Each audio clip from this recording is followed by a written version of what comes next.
Buckle up, it's a trail ride.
Buckle up, it's a trail ride.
Buckle up, it's a trail ride.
Buckle up, it's a trail ride.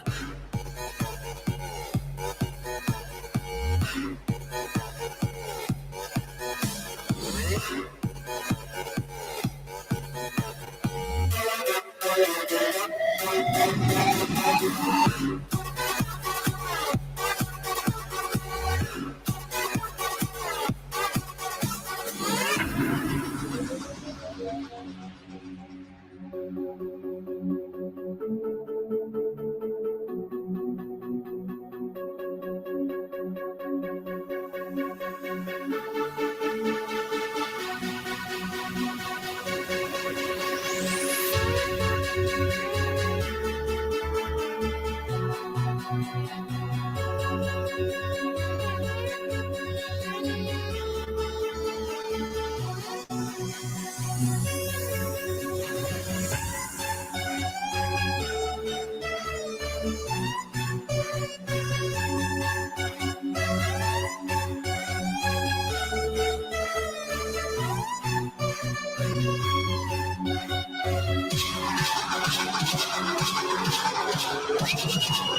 up, it's a thrill ride.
Already, just making sure. Can you hear me? I'm just testing the audio right now. I can hear you, yeah.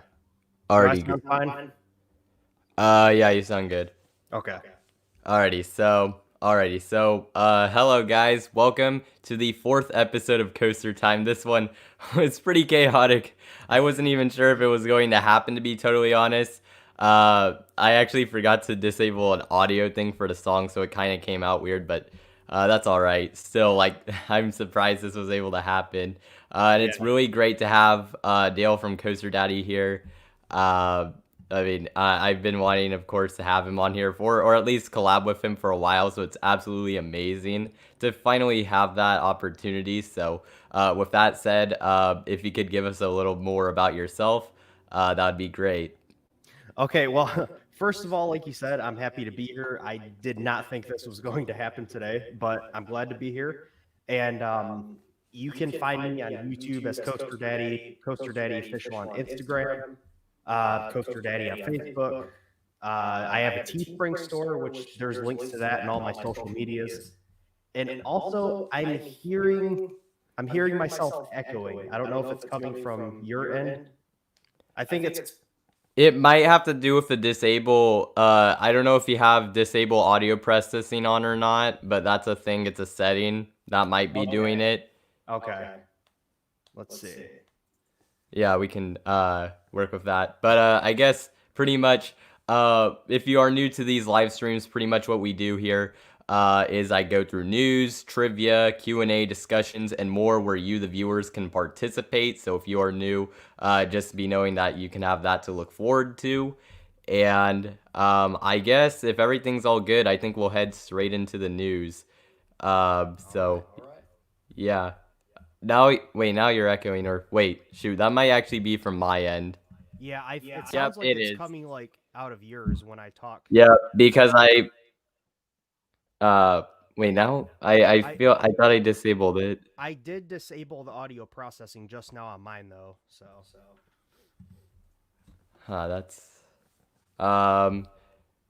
That's weird. I don't know why it's echoing.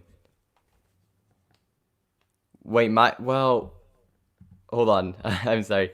I've never had this happen before. It was not a problem last time. So I guess actually you would want to have audio processing. My bad. I mixed that up. So if you unchecked it, check it now, and then we'll see. Because I think now it was coming from my end, I think originally, and then now it might be coming from your end. I have it checked now. So uncheck it. Wait, you have it checked now? I have it checked, yeah. That's so weird. Because that should be, that should be. Do you have like headphones? Because I know sometimes you have like headphones, so you can hear me speaking, but it's not. It doesn't. You know what? Yeah, I'm gonna get those right now. Hold on a second. I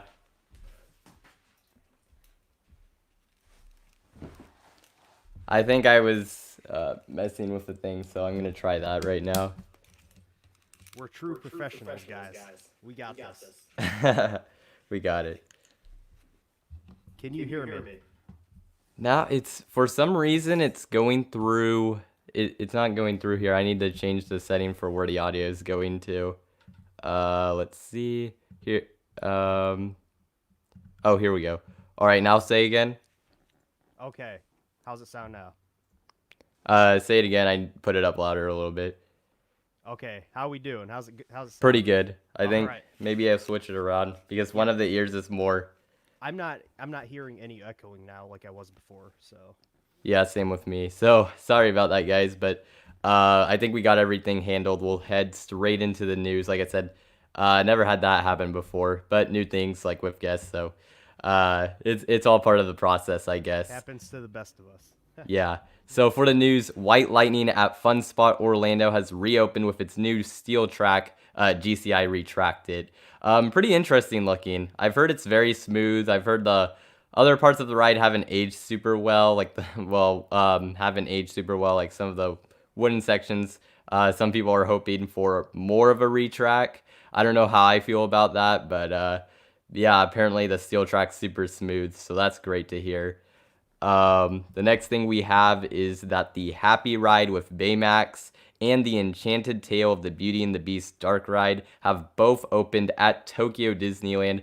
I had like no clue that these were opening until like very recently. So pretty interesting. The Happy Ride with Baymax is kind of like it's not quite, it's I guess considered a whip style ride, but it's a lot like tamer and it like actually goes through a course, I guess, if that makes sense, but kind of like a whip ride, that's what it is. And the Beauty and the Beast dark ride, of course, is this trackless dark ride that some people have experienced it, and apparently it's a little underwhelming because some scenes, there's just not a whole lot to them. Some scenes are amazing, like I heard the Be My Guest scene is like absolutely incredible, but there's other ones where it left a lot to be desired according to like the first reviews, so kind of interesting to hear that. Did you hear anything about that you would like to talk about, or? No, I've heard very little. Like you said, I've heard some of the general stuff, like some of the scenes maybe aren't the best, but that's all I've really heard. So, I do remember when they released a picture of one of the animatronics, like at least a year ago now. It looked amazing. So, that's all I know, though. The animatronics look really good. From what I was able to see and what I've heard, it's just it seems like some people would have wanted them to do a little bit more with what they had. So, yeah. The next thing we have is a new Mack Rides Launch Coaster is being built at Suzhou Paradise Forest World in China. Pretty hard to say right there. And actually, I'm going to try to get a picture here for you guys to see because I'm pretty sure quite a few of you have not seen this. It's pretty unusual, that's for sure. I had like never seen this until very recently, and this had apparently been announced like over a year ago, so pretty crazy. So if you guys can see this, I'll put it full. If I can zoom in, hopefully. I can't zoom in for some reason. But actually, yes, I guess that didn't work. That's unfortunate. But basically, if you guys can try to make out what is here, this layout, it looks to be enclosed. The coaster appears to be enclosed, which is super weird, super bizarre.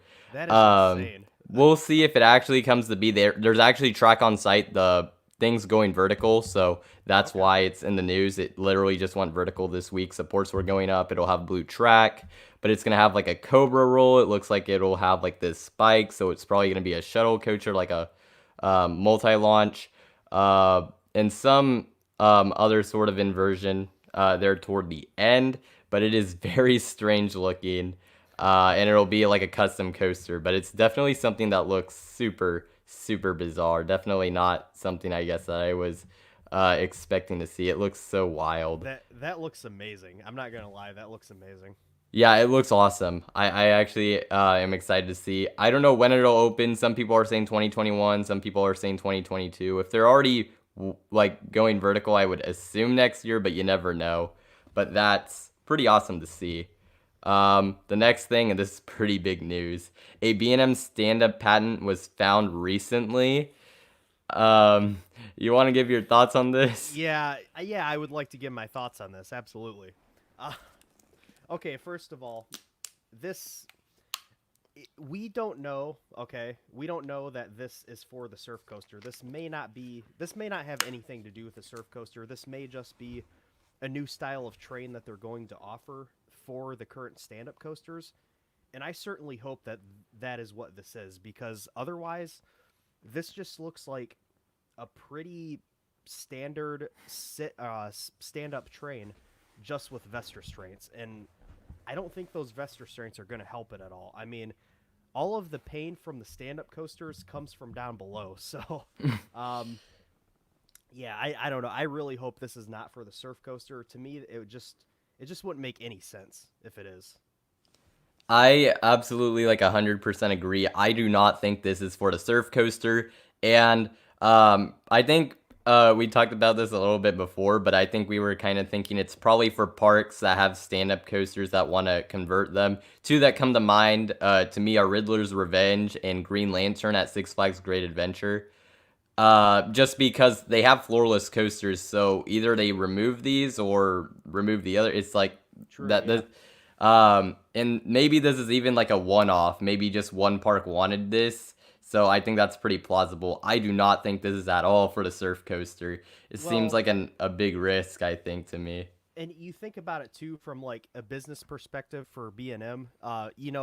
They have these parks coming to them now, a bunch of parks that want new floorless trains put on their old stand-up coasters. So they probably, they could have seen a gap in the market and been like, okay, they want an improvement on these old stand-up coasters. What if we can offer something where it keeps the stand-up experience, but maybe try to make it more comfortable? So I think it makes sense if you think about it like that. Yeah, I think pretty much that's how I'm looking at this, that it is just like sort of a new idea. Instead of converting to a floorless, convert it into a new, like, give it a new stand-up trains. Yeah. Only thing is, I don't think those are going to be very good, but we'll have to wait and see on that. I really hope I don't think Riddler's so. Revenge is not the coaster that gets that. I'm going to be, that would just be awful because I really like it as it is. I mean, I would prefer it as a floorless, but I would rather it have these restraints that it already has than the new one. So that's that. Another big one, Lightning Rod is closed until 2021. They are teasing an upgrade. Lightning Strikes Twice was something that was put out on the thing. Put out on the sign in front of the, I think, Ride Plaza. I think that was where it was. I know you did a video on this. Sure did. Yeah. Uh, for me, I'm thinking that it's gonna be a complete iBox. Like they're gonna completely do everything. They're gonna put iBox track on every section, and that's just what it's going to be. I think it is probably gonna get new trains. I don't know if it'll be those axle trains. I forget what exactly the name of them are, but the trains that I think like steering axle. yeah, I think that's what it is, steering axle trains. Some people have suggested that maybe. I imagine the trains will be lighter regardless, whatever they go to. They'll probably get new trains. And I think they might modify the launch a little bit. I know that apparently wasn't the biggest issue with the ride, but if they seem to be kind of teasing it for next year, and I don't see how the general public could get super hyped about them making it like a hybrid coaster. It doesn't really seem like that anything that they would be that hyped for. And new trains, would they really care? Probably not. But if they were able to make it go a little bit faster, and they can say that Lightning Rod is better and faster than ever, that might be at least a little more enticing. They could market that. Yeah, I mean, because you have to, if you're going to be teasing something, you have to be able to market something new. So I think the iBox track and the new trains, I think that's a safe bet. If they don't do that, I think maybe they'll replace some sections with the iBox track, and maybe it'll be like a true hybrid with, topper track and iBox track. Maybe. I mean, look at White Lightning. Yeah, I mean, it could be that, but I don't know. It feels like that. I mean, I feel like Dollywood, because they've had so many issues with it, I would feel like they'd just be like, okay, we don't want any problems. What's the best way to fix this? That's like Yeah. for sure, or very likely going to get this done to where it can operate all the time, and it's probably all iBox track. So I would be surprised if they'd only do some sections. I think they're going to do the entire thing. Now, let me ask you this real quick, because I'm curious about this. If they're going to retrack all of it anyway and give it iBox track, I mean, I'd be fine with the same exact layout. But do you think they might spruce it up a little bit, effectively RMC and RMC? I mean, do you think they could do a little bit of that? Because I don't think it's out of the question if they're going to be retracking all of it. I would like them to keep the layout the same. However, for the I agree. marketability purpose, I don't know where or how they could put it in the layout, but if they like put in an inversion or something, I have no clue where they would put it in, to be totally honest.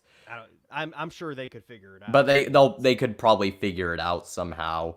Yeah. They might do that just so it's like, but now it has an inversion, so something like Yeah. that. Because I mean, it seems so weird that they would market this. There has to be some reason behind it, and unfortunately, I could see a change in the layout, but it would have to be something significant. Like it would have to be like an inversion or something notable for really the general public to get excited about it. So that's the only thing I could really end up seeing. I think it might be mostly the same, but they might include like an inversion. Yeah, and I don't want to like keep you stuck on this topic, but I do want to mention what if they do like I said and incorporate some iBox, but keep a lot of the topper track, but they add in some inversions with the iBox track, but they still market it as a wooden coaster, and they say the most inverting wooden coaster in the world. Because I mean, the general public, they're not going to have any idea. And look at Energylandia with Zadra. I mean, they market it as a wooden coaster. You know, parks do that stuff all the time. So I don't know. It's just something interesting to think about. I'm sure that's not going to happen, but you know, fun to think about it. Yeah, I mean, they totally could get away with that. They totally could market it as being the wooden coaster with the most inversions. Yep, fastest If and they most if they inverted. mess with the layout that much, yikes. Yeah, right. That I would agree. be bad. I mean, I would like it if they just kept it as is. But you know, if they put in one inversion, yeah, I guess that's fine depending on what they take out. Yeah.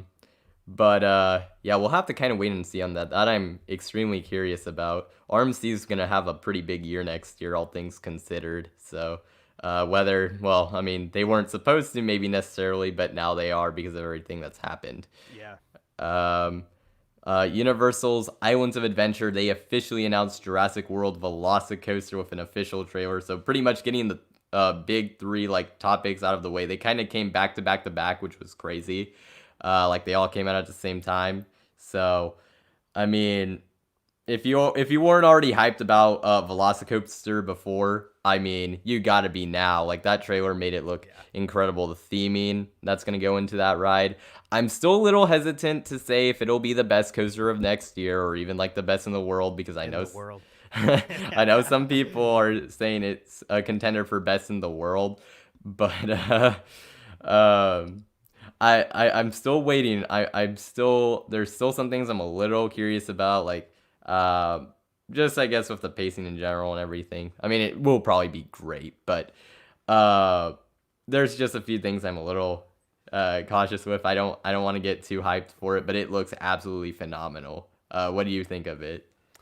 Yeah, I mean, as you kind of alluded to, some people are talking about, will it be the best coaster in the world? I made a video talking about that. I don't actually believe it will be necessarily the best coaster in the world, but I think it's going to have a really fighting chance to be the #1 coaster in the world. It's absolutely going to be incredible. And let's talk about that lighting package. I mean, those trains and that lighting, holy crap. I mean, that looks insane. I mean, that just looks absolutely stunning. Yeah, the trains look so amazing. It looks like they're gonna do an absolutely phenomenal job with those trains. The blue, I love it. And at night, it's gonna look incredible because it looks like they're gonna have some like lights on the track or something, at least from the concept pictures, I think. That looks really cool. So that ride's gonna be very visually appealing and it's gonna be absolutely incredible. It's absolutely insane to think that Universal, out of all parks, is getting something this crazy, but You know, it's everybody awesome. was very devastated, understandably so, about Dueling Dragons, but you can't really be mad now. I mean, let's be honest. They've definitely made up for it. Oh yeah, for sure. I mean, would you rather have Dueling Dragons or would you have Hagrid's and this beast? I mean, Yeah. ah man, that's gonna be exciting. I can't wait to get out to that park. Hopefully in the nearest future. I still have not been there, Likewise. but it's one that's been very high on my bucket list for a long time, even before I was a coaster enthusiast. So definitely want to make it out there. Cindy's Blasting Bronco at Nickelodeon Universe has finally opened. Actually looks like a pretty interesting ride. Apparently, the first launch, well, I guess the forwards launch and backwards launch, I guess just the launches, they look super intense and they are very intense. Canopy Coaster actually did a review on one of them. I'd highly suggest you watch it if you haven't. It's actually really good. Apparently, the backwards launch is absolutely incredible. Like it probably has the most intense backwards launch like on the entire planet when it, or at least has the fastest accelerated one. So it looks pretty crazy, and it just I didn't have that high expectations for it, but now hearing about it, like how incredible those launches are and the inversions, how they're fun, it's great to hear that. The rattle is a little interesting to hear about, but I guess with Nickelodeon Universe, I guess it's not entirely unexpected, so it's just kind of what it is. But what have you heard, or what do you think about Sandy's Blasting Bronco? Yeah, so I also watched Canopy Coaster's review yesterday, and I mean, like you, I didn't really think much of it, and then I saw his video and I saw that footage, and just listening to him talk about it, I'm like, this looks, I'm actually kind of stoked for that coaster now. I mean, it just at first it just kind of looked like sort of rip-off-ish kind of Skyrocket 2 type of coaster, and I mean it kind of is, but it looks really intense. I mean, it looks insane. So I'm actually really curious to try that one out sometime. Yeah, I mean, I would love to go to that park. Hopefully, it'll be around for the long haul, but Yeah. you know, you never know with that one because they have had their fair share of problems. So, Oh yeah. Oh yeah. yeah, fortunately, it looks like this is a clonable model from what I've heard. So, hopefully, it would either get relocated or other ones would get built if something were to ever happen to the park. Because at this point, it's definitely a possibility. Now we get to our rumors. We only have two of them, but from Screamscape, this is where I saw this. But apparently, Super Nintendo World will open in early 2021 at Universal Studios Japan. It said early. I think that probably means like January, February, something like that. Maybe March. A bit surprising to hear. I would expect like spring or summer, because I feel like that might make the most sense. Although I don't know how their holidays work and their breaks work, so maybe it makes more sense over there. But that's pretty cool to see, and I'm super excited to like see how the Mario Kart attraction is like, because I think that thing is gonna be a they never confirmed it, but I think it's going to be a dynamic attractions dual power coaster, like the concept we saw a few years ago. It would make the most sense. And just from the footage, and like the leaks, I guess, of the promotional stuff, it kind of looks like that's what it is. So that's exciting. And of course, I do play Nintendo games, so it's really exciting to kind of see something like this. And hopefully it comes to the States sooner rather than later. Yeah, I mean, I don't know a ton about this. I mean, I'm not familiar. I don't really play video games, so I'm not really familiar with Nintendo much. But what I've seen, uh, Super Nintendo World looks phenomenal. I mean, I would love to visit. You know, it looks great. I don't really have much else to add, but Yeah, it does look really good. Putting a lot of money into that. They're putting more into it than they put in for like the Wizarding World of Harry Potter, so it's wow. pretty insane. And it looks really good from what I've seen. And then another rumor, this one is very much like we have no clue. I'll be straight up honest because I have heard different things, but apparently Venus GP, which was the coaster that operated at Space World in Japan before it closed. That was the same park with the Aero Hyper. I believe it was called Titan Max. But this was a Maurer custom looper. It was actually the first coaster they ever built. So pretty significant. Apparently, it may reopen at Himeji Central Park because they found it in the parking lot recently, or someone did during a visit. However, there's been mixed reports saying that it's been in the parking lot for almost a year now, so we don't really know how long it's been there. It was at another park beforehand. I forget which one it was, but it was in a parking lot of another park. Then they put it here, so hopefully it'll reopen, but we really don't know. It's just a possibility at this point. They could definitely use a new coaster, though, because I think really the only thing I know of that they have is Diablo, which is the Batman clone. They have a few other coasters, I'm sure. I just don't know what they are. Yeah, so the park that it was at before was Risutsu Resort in Hokkaido, Japan. I'm looking right now. And, Yeah. Himeji Central Park actually also has. Don't they have one of the very rare Togo, like pipeline? Yeah, they do. They do. Oh, they do. One of the Togo Ultra Twisters. They have one of those. So that's another notable ride they have. But Wait, at Himeji? yeah, Or at Risu? Okay, Himeji. really?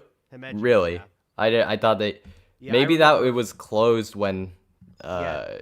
they went. Yeah, Taylor was talking about that in his review. I think that might have been the one that was closed when he went to it. They don't have an Ultra Twister. I just looked. Oh, they don't? No, they have a Togo Looper, but it's a sit-down looper. Risutsu has a Togo Ultra Twister, and it's the one with the dive loop.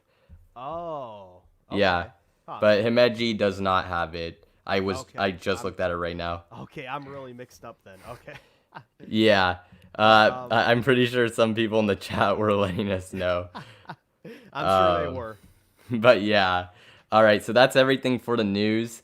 And with that being said, the next part is, or the next thing we go to is trivia, which is on myquiz.org, and the code for that is 548807. I have it here, so I'll give you guys about, I'll say about like, I guess 5 minutes for you guys to get in.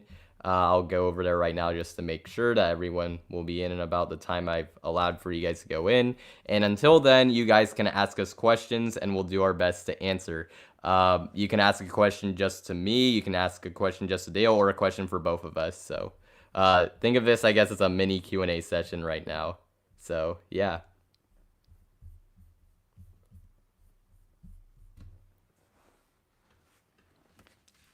Oh yeah, the Ultra Twister that I think you were thinking of, Dale. It was at Brazilian Washu.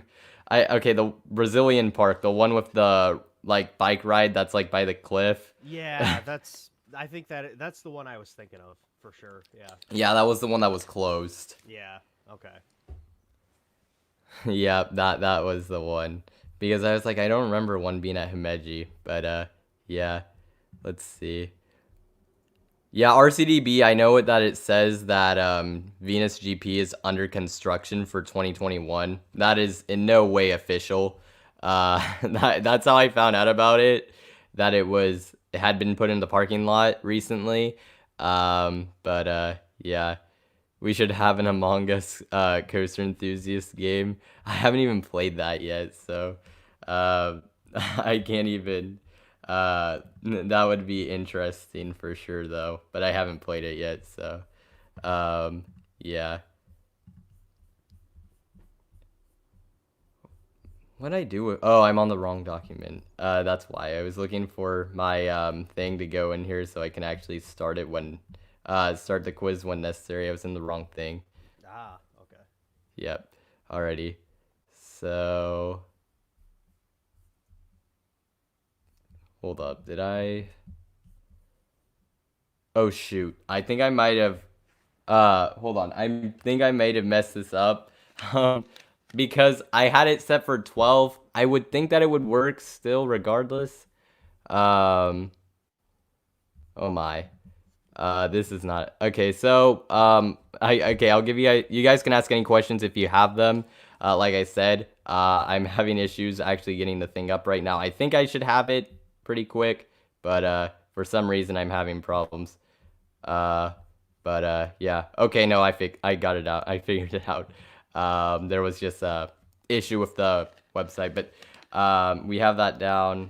I'll give you guys a few more minutes because it looks like we don't have everyone in from what I can see, or close to it. So I'll give you guys another few minutes, but yeah, you can ask us questions in the meantime. Someone was asking if you heard how bad like Boomerang at Knott's was, because in one of my streams I was talking about it. If you don't know, it's like one of my least favorite coasters, so I think that was what he was trying. Was it that bad? I mean, it was not very good. It was not very good. Boomerang? Okay. Yeah. Oh yeah, it was worse than the other one I've done. So yes, it was the worst one I've done. the only standard I've done in Vertigo at Kings Island. That's actually not bad. The only standard Boomerang I've done is Carolina Cobras, I think it's called now, at Carowinds. That's in it. I've heard from a lot of people that that's one of the better boomerangs out there. But I had such a headache from riding that once. I was like, I'm good on that. Like, it has the newer vest restraints, but I did not enjoy my ride. It was terrible. So that's rough. Yeah, it was rough. Literally. Me. Yeah. Okay, I figured it out.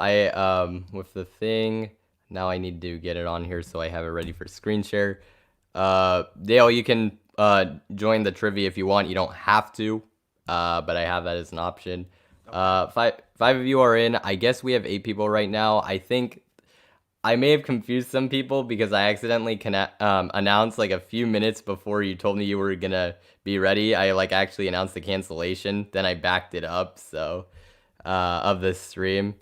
But yeah, already. So I think we have everyone in, and I'll start right now. So this is the trivia, and you guys can play on your own devices. You don't actually have to look at this because well, one, it's delayed, so it would be actually not to your benefit to do it, and then also it would just not be good. So the first question is, what was the first coaster to open at Carowinds? So starting off with a U.S. park, the first coaster to open at Carowinds.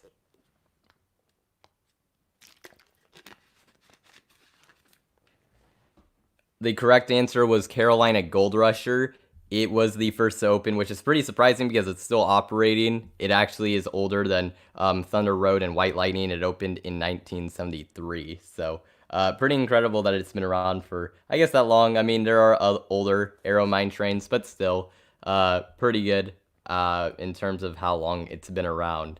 What is or was the fastest coaster ever built in France?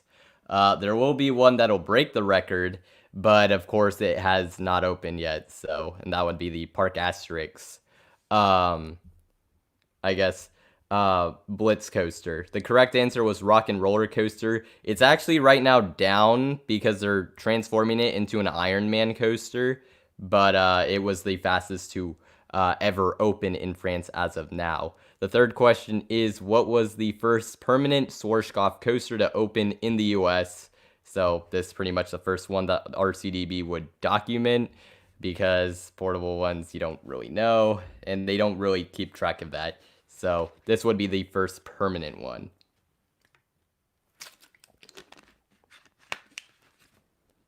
The correct answer was Wildcat at Six Flags New England. It opened in 1968, operated for 15 years. Wildcat at Cedar Point was one of the older ones, so I can understand why a lot of you answered that one. The fourth question is, which park in Europe features the most coaster inversions? And by that I mean, which park has the most inversions, pretty much like as it says. Which I know is a little bit of a weird question, but that is this one.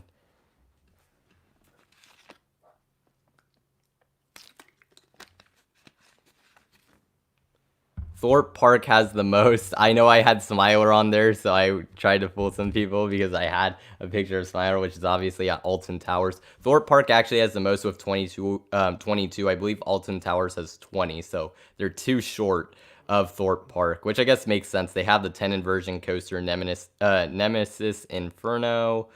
I can't remember off the top of my head what other ones have inversions, but I know they at least have one other one. So, yeah, the next question is, how many coaster inversions are at Cedar Point? This is 28. They actually have the second most behind Magic Mountain, which has a whopping 40, which pretty much blowing everyone else out of the door pretty much. But yeah, they have 40, which is unreal. What was the first coaster to open at Six Flags Over Texas? I'm pretty sure this one's going to be pretty surprising. When I found this out, I was actually surprised because there's one I would thought for sure it would have been because it's been around for so long, but we'll see how you guys do on this one. Definitely a pretty surprising, I guess, answer. And it is Cucaracha, which is... I got it. All right. Yes. Which is... It was this Alan Herschel Mad Mouse, and it opened in 1961. The name is in Spanish, and it translates to cockroach, so it's pretty odd, pretty weird name. But that's the first coaster they ever had, which is pretty insane. What year was Cedar Fair founded in? That is the next question. And this one's also a bit tricky because you would think it'd be one, but you don't know. So maybe a lot of you will get this right. 1983 is the correct answer. I thought someone would at least pick 1870 because that was the year Cedar Point opened, but they actually were founded in 1983. I believe they went public like for stocks in 1987, so 4 years afterwards, but pretty crazy. What is the oldest operating coaster in the Merlin chain? I'm pretty sure if we had more European enthusiasts, this probably someone would get this pretty quick. But otherwise, this is a pretty hard question. And the correct answer is Big Loop at Heidi Park. This opened in 1983 and is the oldest operating coaster in the chain. Shaman was actually the second, so you weren't far off if you picked that one. How many inversions does Montu have? If you've ridden it, you probably know. That's all I'll say. If you haven't, maybe not, because it might not necessarily be something you have memorized in your head, so.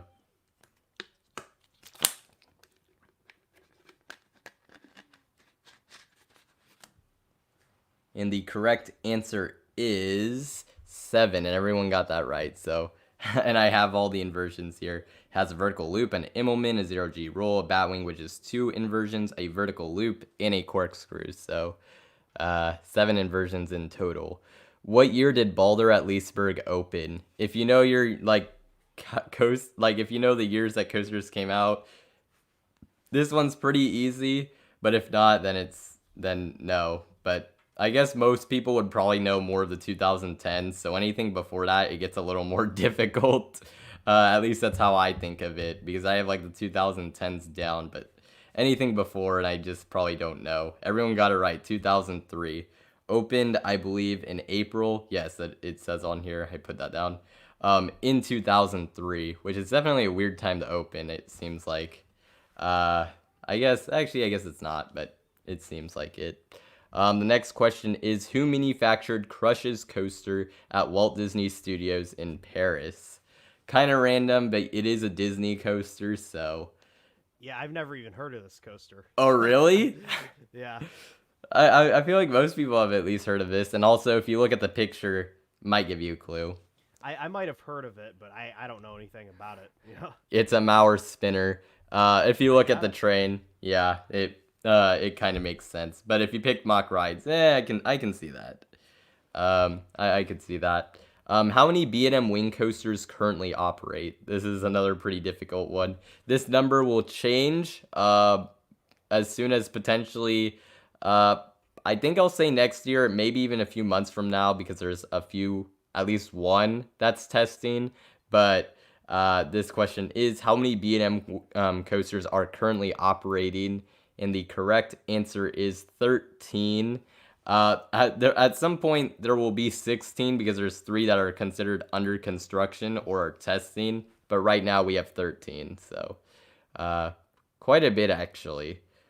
Which of these manufacturers has built the most coasters? I don't even want to say anything here because I feel like if I do it, I'll give it away. So this one's, I'll just say it's an interesting question.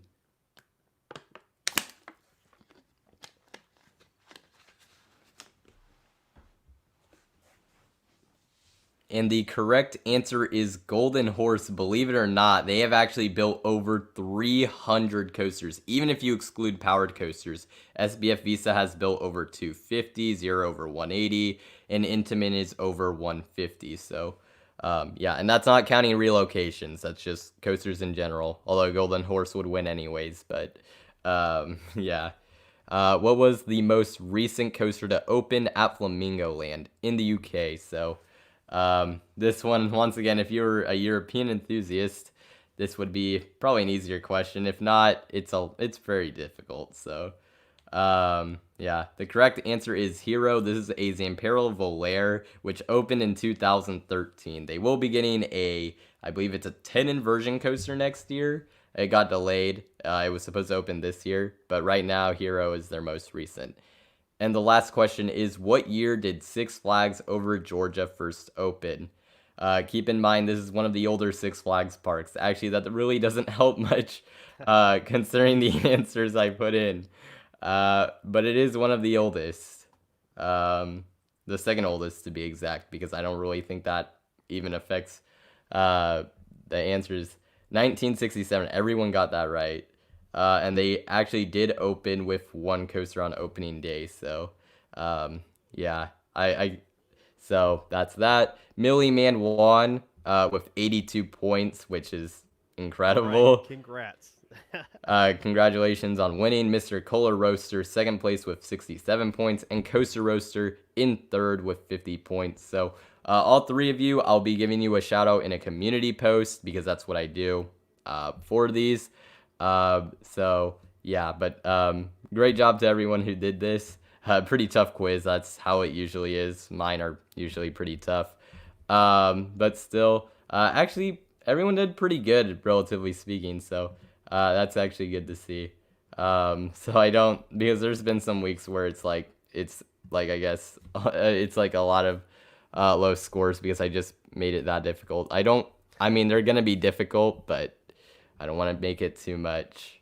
So You don't yeah. want it to be too easy, though, either. Yeah, I don't. I mean, the Montu question, I kind of was like, all right. I mean, I'm pretty sure everyone will get that, but Throw them a bone, yeah. yeah. And I thought maybe Crush's coaster would be another one because I'm like, most people have generally know about the Disney coasters, but yeah. So next up in our live stream, I have my YouTube channel shoutouts to channels that are either reached milestones within the past 2 weeks or are close. And the first one we have is actually Coaster Daddy, who's on here right now. He reached 4,000 subscribers, I believe a little bit over a week ago, if I'm correct. Yeah. Yeah, so congratulations on that. Thank you. I have a link to his channel in the description. Actually, it's toward the top because he's my guest. That's what I do for them. And then Canopy Coaster, seemingly out of nowhere, has reached 1,000 subs. His lightning rod video, I believe, was the one that kind of catapulted him there. But very well deserved. He makes some of the best coaster reviews, at least I've seen more recently. Really good channel, and it's great to see he's getting the recognition he deserves, in my opinion. Eat Thai Coaster Fanatic, I forgot to change this, but he's actually less than 10 subscribers away from 2,000 subs. Another channel that kind of out of nowhere, because he released this video, the 2021 coasters video, which blew up. It has almost 100,000 views, so that definitely boosted his channel up a lot, but still a great channel. So that's another channel that you should subscribe to if you haven't already. Angelo Giles is very close to 3,000 subs. I know you've been on his podcast before. Yeah, so awesome to see that he's getting very close to reaching that milestone. Defunct Land, which is a very big channel, obviously. More of a theme park channel, but still, very close to 800,000 subs, which is pretty crazy. Less than 2,000 subs. I don't watch his videos that much, but whenever I do, they're usually very good. They're very high quality, so definitely a great channel there. And then Destination Thrills is less than 100 subs away from 5,000. Another channel, I don't watch him a whole lot, but when I do, I really enjoy it, so yeah. So all great channels there. Make sure to subscribe. I have all their links in the description if you haven't subscribed to them already. And then next, I'll go into the actual Q&A session. So I know I kind of gave one earlier, but you guys were trying to get into the quiz. So this is pretty much, you can ask me or Dale any question, pretty much. And that's pretty much it. So yeah, once again, if you want to ask a question just to me or just to Dale, that's fine. If you want to ask a question to both of us, that's also perfect. So yeah. I'm just looking over the comments. I know I missed quite a bit. Yeah, Canopy Coaster, I agree. He's really good. His coaster reviews, honestly, I think I enjoy them the most out of anyone I'm seeing more recently. That's what I'll say. He does. I mean, he's been on over 1,000 coasters. He's been on pretty much everything. So he has like And what I like is he reviews really obscure rides too. Like I love seeing those reviews of the obscure coasters. Oh yeah, I agree 100%. Like, love that channel. And it, like I said, amazing. It's great to see that he finally hit 1,000 subs. It feels like he should have been there a long time ago, but Absolutely, yeah. yeah. So, pretty awesome. Okay, so we do have a few questions. I'm gonna highlight those here. Top 3 coaster soundtracks. Interest. I don't actually have a list. You want to go first? I don't have a list either. I don't really listen to a lot of coaster soundtracks. I guess we can go off the top of our head. I Yeah. mean, yeah. I mean, I'm just gonna be basic. I mean, Millennium Force. I have it as my ringtone. And also, Wicked Twister soundtrack is really underrated. That's a really good one. And let's see what else. I know there's another one. You're not gonna say dragsters? No, I'm going to say Mystic Timbers. Oh, okay, that's a good one. Timbers score. It's a really good one. So I'm gonna. Oh wait, no, sorry. You had anything to add? Oh no, I was just gonna say it's not really like it's more. I mean, it's just like an ambient soundtrack. It's not really like a song, like Millennium Force and Wicked Twister are, but it's still great. It sounds amazing. For my top 3, I'll avoid any Cedar Point soundtracks because I feel like you could. There's a few of those that you could potentially have on there, but yeah. For out of the coasters I've ridden, unfortunately I've never heard it super loud in the station, but I love Riddler's Revenge. I love the soundtrack for that ride. I also like Taiga's. It's like very underrated. Hardly anyone like really talks about it as being that great, but I really like it. And shoot, there's a few. I mean, I guess I'll go with Karnan or Karnan, however you want to say it. That soundtrack's absolutely phenomenal. So that might not necessarily be my top 3, but off the top of my head, those are the 3 I could think of. So, yeah. What is my favorite Nintendo game? I know you said you don't really play video games much, but by any chance, do you have a favorite? Nope. All right. You know, it's hard to say. I think I've sort of addressed this in another stream, not necessarily Nintendo game, but I mentioned how when I was younger I had a Wii, and a lot of times we would play Mario Kart Wii so even though it might not be the best, like absolute best game I ever played, Mario Kart Wii is just an absolute favorite of mine, just for all the fun I've had with like people I played it with. And I also really like Smash Ultimate, which I have on my Switch, Smash Bros. Ultimate. So that's another favorite of mine. So I guess those would be, the answers I have. We have a question on how does Twisted Cyclone look? You want to go first with this one? I mean I think it looks like a fine coaster. I mean it looks like a lower end RMC, but it looks fine. I think it's good for Six Flags Over Georgia, but I feel like I would probably prefer Goliath there a little bit, just because it seems to be one of the very best B&M hypers out there. So yeah, I think Twisted Cyclone would probably be my number 1 in the park, just for me personally. Of course, I haven't experienced the B&M hyper yet, but I've experienced 5 RMCs, so I'm just gonna figure it probably would be. I don't want to go super long with this, but it's short, but it looks really good, and the wave turn, especially in some of those hills toward the end, look awesome. Yeah, great pacing for sure. So short but sweet ride. That's what I think. Lower tier RMC, but it's still a great looking ride. If we met geographically halfway, which park would we visit? So like, good question. Ooh, like I'm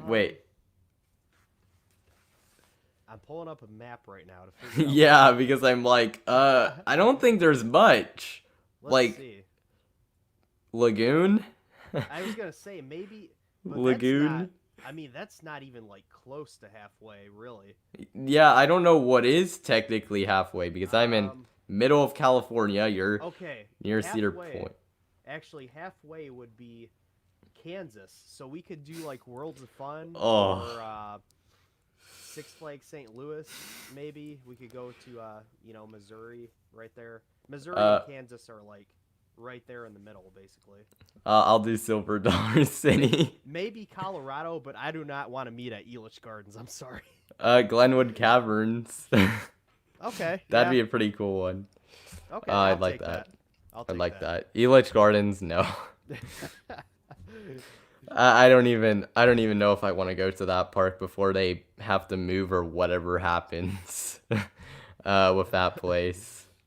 Oh my goodness. Do either of us play an instrument or used to? For me, I'm not super into music. I think I've addressed this also in the past, but I did when I was in middle school, and I guess elementary to middle school, I played trumpet. And then one year they were basically low on tubas, so I transitioned to that, which was not the most fun thing to do, to be totally honest, especially when it came to marching band. But I have played those a little bit. I wouldn't say I was extremely good at either of them, but I played them a little bit. And that's, I think, pretty much it. Yeah, I play guitar. I've been playing for almost 13 years now. And I'm pretty into music. I've been into music since I was really young. I did technically play trumpet for 1 year in 5th grade band, but I quit after that first year. So yeah, besides that, I just play guitar. Mostly hard rock and heavy metal. Makes sense. Well, yeah, because you even on one of your streams, did you play on your guitar once, or? I've done it a few times. Yeah. Shredpocalypse. Oh yeah. Yeah. Shoot. Has there been a lot, or is it just people? I'm trying to see. Oh, a lot of people were giving their favorite soundtracks. Yeah. Oh, question for me. Thoughts on Boomerang at Six Flags Discovery Kingdom? I don't really like Boomerangs. It's the better of the two I've done. There's a reason I've avoided Sidewinder and Boomerang at Six Flags Mexico. I just did not feel the need to ride them. But it's the better of the two, but it's still not very good. I did not like it. My Smash Bros. Main. I know I said I like it a lot. I don't play it super competitive. But I think Ike. Yeah, Ike's my main, I guess. Most overrated or underrated coaster manufacturer? That is a good question.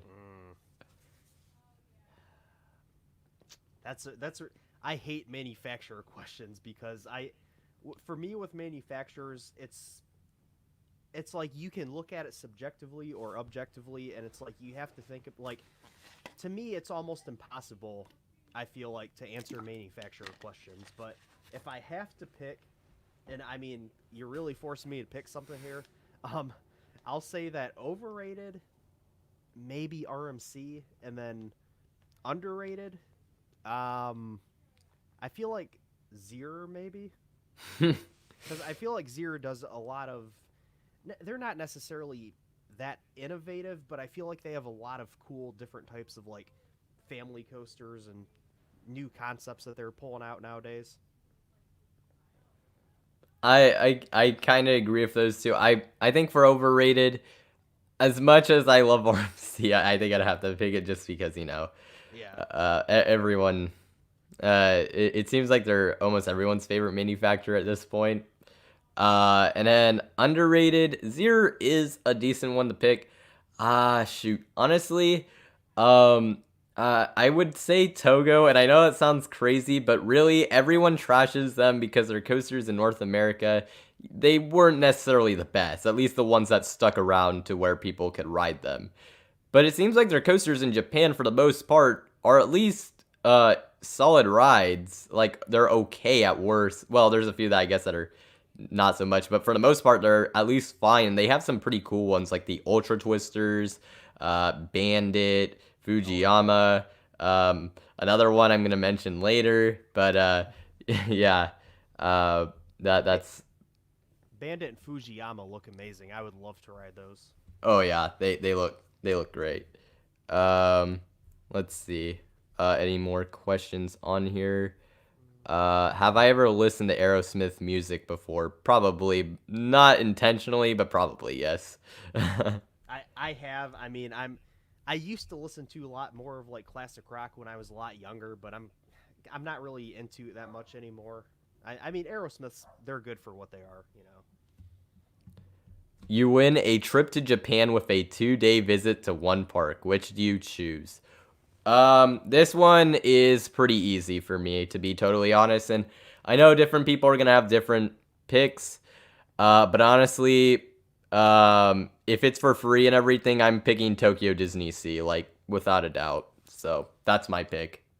That looks like a good one. I think I'm going to go with Universal Japan. Oh, really? Yeah. I don't. It's just it's not that big of a park, so I don't know. That's true. That's true. I'm just kind of like, I mean, 2 days would be nice, but like, say I were to get it for free because win a trip is what I see, I guess. So I think Universal Studios Japan. I don't even know if that's one I would do for 2 days. The only reason I That's a good might point. is if I knew I was going on a busy time, then I would probably do 2 days. If you're not going, I mean, Universal's probably busy any day mostly, but there's probably days where you can get by just fine. So I that wouldn't be my pick, but I can understand that. The other one I might pick is Fuji Q because I think their hours are like not good, if I'm correct. Yeah. I was gonna say if that's kind of a good point about Universal. So I think if I wasn't gonna do Universal, I would do Fuji Q for sure. Yeah. Actually, yeah, Um, I'm gonna go with Fuji Q. I'm changing my answer. Yeah. Yeah, Fuji Q, that makes a lot of sense. That one I could Yeah. definitely see. Said Nagashima I could kind of see that also, but Yeah. does it close early also? I'm not. I think a lot of parks in Japan do close really early, if I'm not mistaken. I mean, I your don't know. Land doesn't, as far as I'm aware. I know Tokyo Dome City does. There's a few that don't, but there's quite a few that do, which if you're visiting, that's really unfortunate, but that's just, I guess, how it is. Yeah. I think that's, uh, I think that's pretty much all the questions that I've seen. So I guess with that out of the way, and we'll have another questions and answers segment toward the end, just so if anyone has any more questions, they can give it then. But actually, I have a few questions for you, Dale. So this is for Cedar Point. What attraction or part of Cedar Point do you appreciate that other people hardly talk about? Because it's your I home park, so.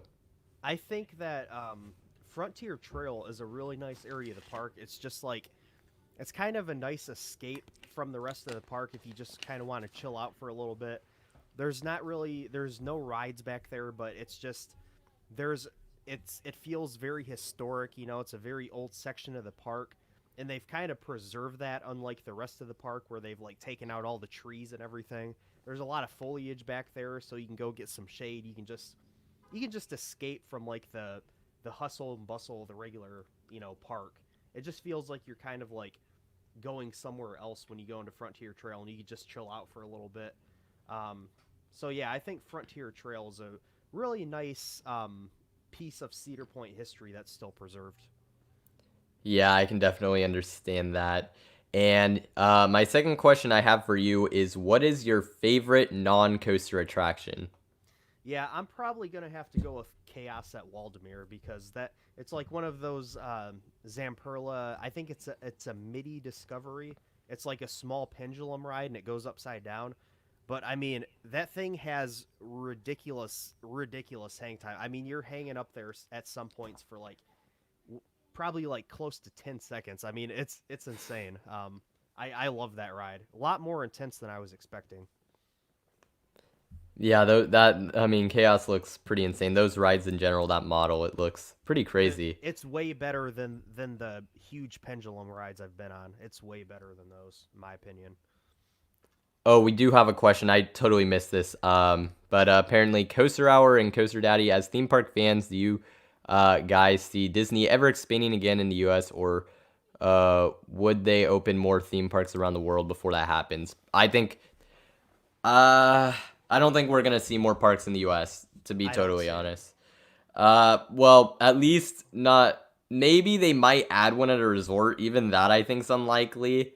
but they're not gonna like make a new resort in the No. U.S. Well, here's the thing. Oh, sorry. Go ahead. I could definitely. I think the chances of them doing one somewhere else internationally. I guess they probably could find somewhere to do it. I don't know where they would, but I wouldn't be surprised if they like built another resort like in some other country or something. Yeah, I mean, the thing is with Disney, you know, they're very much a tourist, like a huge tourist destination, and they make tons of money from people traveling from all over the country, all over the world to come visit these parks. If they were going to put more parks around even just one more park around the country, that would kind of disperse a lot of other people, and it wouldn't be quite as special as much of like a one-time kind of destination thing, because you would have a lot more people that would be able to get to a Disney park and have that experience. So like, I feel like Disney as a company, they're not going to want to disperse their, you know, their core audience and like, you know, have the option of just having a Disney park closer to their house and just being like more of a normal thing. You know what I'm saying? Yeah, that makes sense. I guess I could see that. The only yeah, actually now that I'm thinking about it, pretty much the only places that don't have a Disney park that's I guess within somewhat reasonable range probably cannot support them because I'm like thinking South Right. America, Africa. That'd be interesting, but I don't think it would work unfortunately. Now there was supposed to be a Disney park. I think this was probably at least like 30 years ago. They were very close to building a Disney resort in Virginia. That almost happened. It was supposed to be a very like historic, like educational, more educate, like very focused on the history of America. And plans for that fell through, but there was supposed to be one in Virginia. Yeah, that makes sense. I don't think that would have worked all too well, to be honest. I mean, it would have been cool to see, but I don't know that that would have worked super well. But yeah. Alrighty, so now I have the questions for you guys, the viewers. Um, wait, do we have enough? I Okay, hold on. If you guys have more questions, hold off until the next questions and answers segment. I should have taken the banner off. But next we have the questions for you guys, the viewers. Which coaster YouTuber or YouTubers do you think is underrated? I'm never gonna ask overrated because I don't really think any of them are, but just one maybe that doesn't get a whole lot of recognition, I guess, or you feel like maybe they should get more views or recognition, I guess. One of them for me is definitely Roller Coaster David Stamford Bridge. Pretty much led me to find him. Really interesting channel. Has some really interesting videos.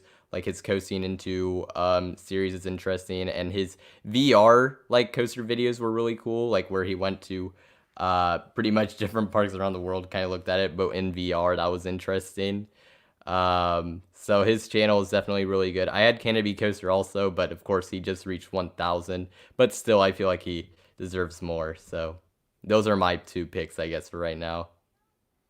Yeah, I really like. I definitely believe Canopy Coaster is really underrated. I know a lot of people I think are catching on to him, but OK Coasters is really good storytelling. So those are the ones that immediately come to mind. Yeah, his documentary was incredible. The one he released most recently, the Cedar Point one, Yeah, I love that. really good. Oh, and also there's an Australian guy. What's it called? Review Time. I really like Review Time. I don't know. I don't know if I'm actually subscribed to him or not, but or their channel, I should say. But I've seen a few of those reviews. Yeah, really good. So yeah, I'm curious. Canopy Coaster was mentioned by Mr. Color Roaster. Definitely can understand that. Oh wait, hold up. A channel called Stubwood has great quality footage, vlogs, and reviews. Definitely very underrated. Never heard of it, so definitely one I'll have to look at. I haven't heard of that one before, so that's cool. A lot of people saying Canopy Coaster. Someone said Coaster Daddy. Oh, thank you.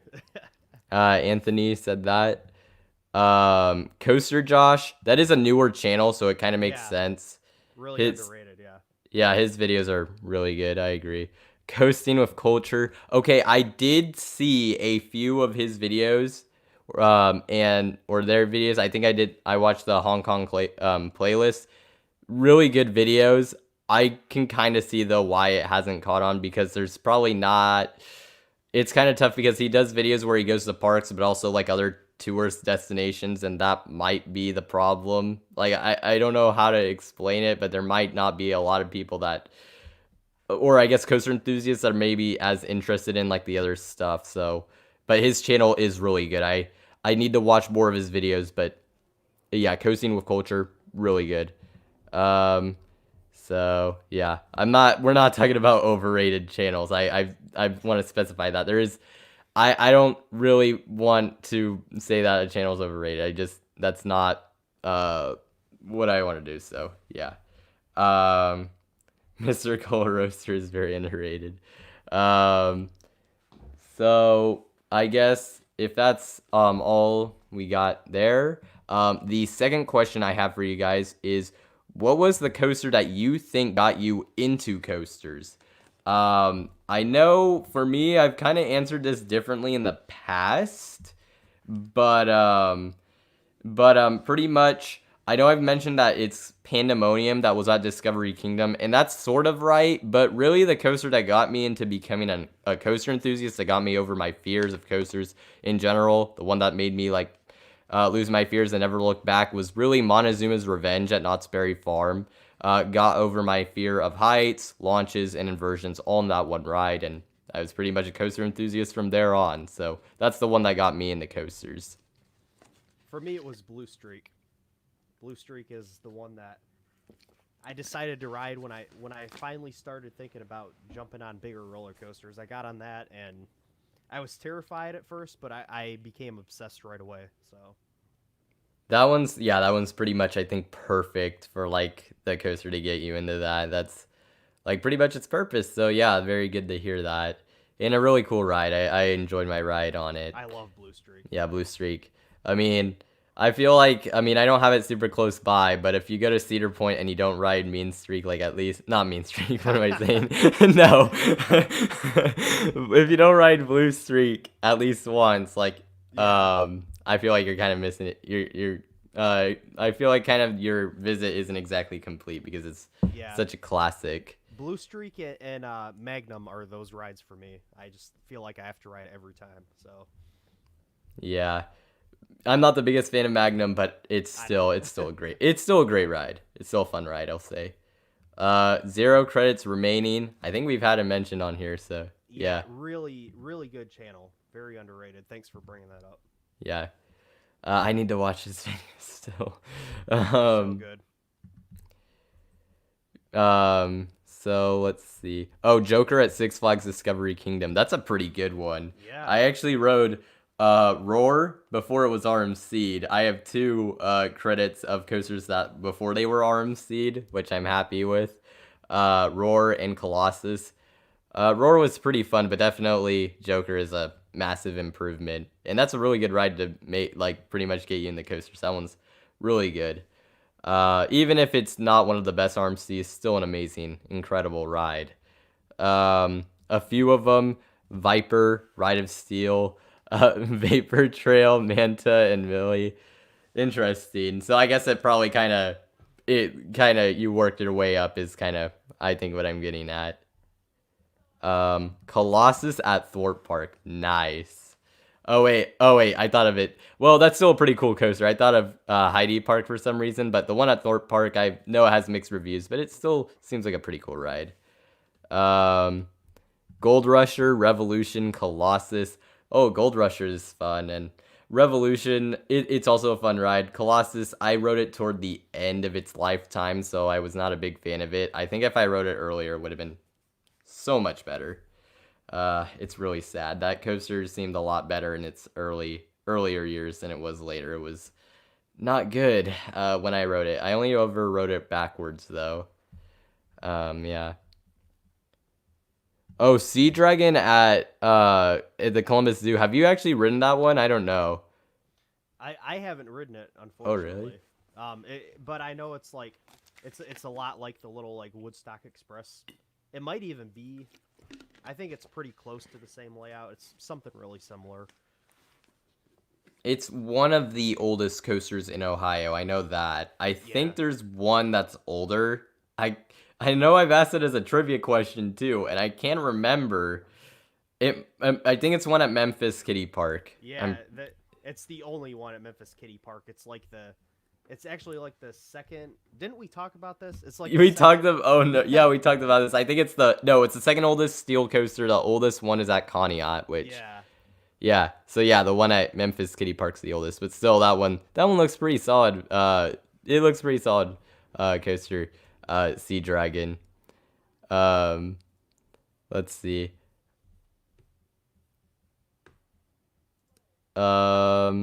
Oh, the Big Dipper at Belmont Park. Oh, I guess the Giant Dipper. I think it's called. That's a coaster that's been on my bucket list for some time because it's similar to Giant Dipper at Santa Cruz, but it's not quite the same. Okay, I can confirm Little Dipper at Memphis Kiddie Park is the oldest coaster in Ohio, and Sea Dragon is the second oldest. So. Yeah. That makes sense. I think that. Because someone said in one of my earlier streams that Sea Dragon was the oldest in Ohio, I believed it. Then I was going to use it as a trivia question, and I found out it wasn't. So I've always kind of been confused with that one just because. I don't know if Sea Dragon still has the buzz bars, but there's a picture from 2001 on RCDB with the buzz bars. So if it does still have the buzz bars, it's probably a lot better than the Woodstock Express coasters. Yeah. I'd have to agree with that. So, the two coasters that got Anthony into coasters were Incredible Hulk and Cheetah Hunt. Cheetah Hunt, yeah, those are nice. Yeah, those are good. Awesome. Those are great coasters from what I've heard. And Cheetah Hunt especially, definitely one that I can see how it got you into it. Looks super fun. Definitely a coaster both of those I think are two that I can't wait to ride when I get to Florida. I think you would agree as well. Absolutely. Yeah.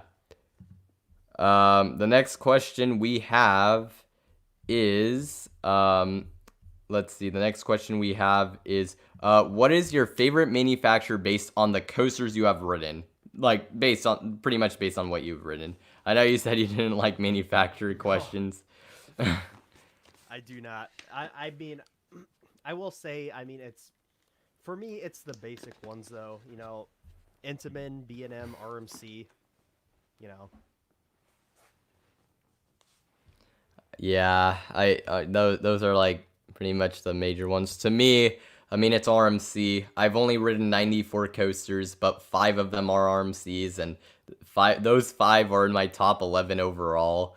Intamin, if I ride more, I think it would be my favorite. They would be my favorite, but I haven't ridden like El Toro and Taiga and like T-Express, all these like elite ones, and of course VelociCoaster and the Wallaby Belgium Mega Coaster.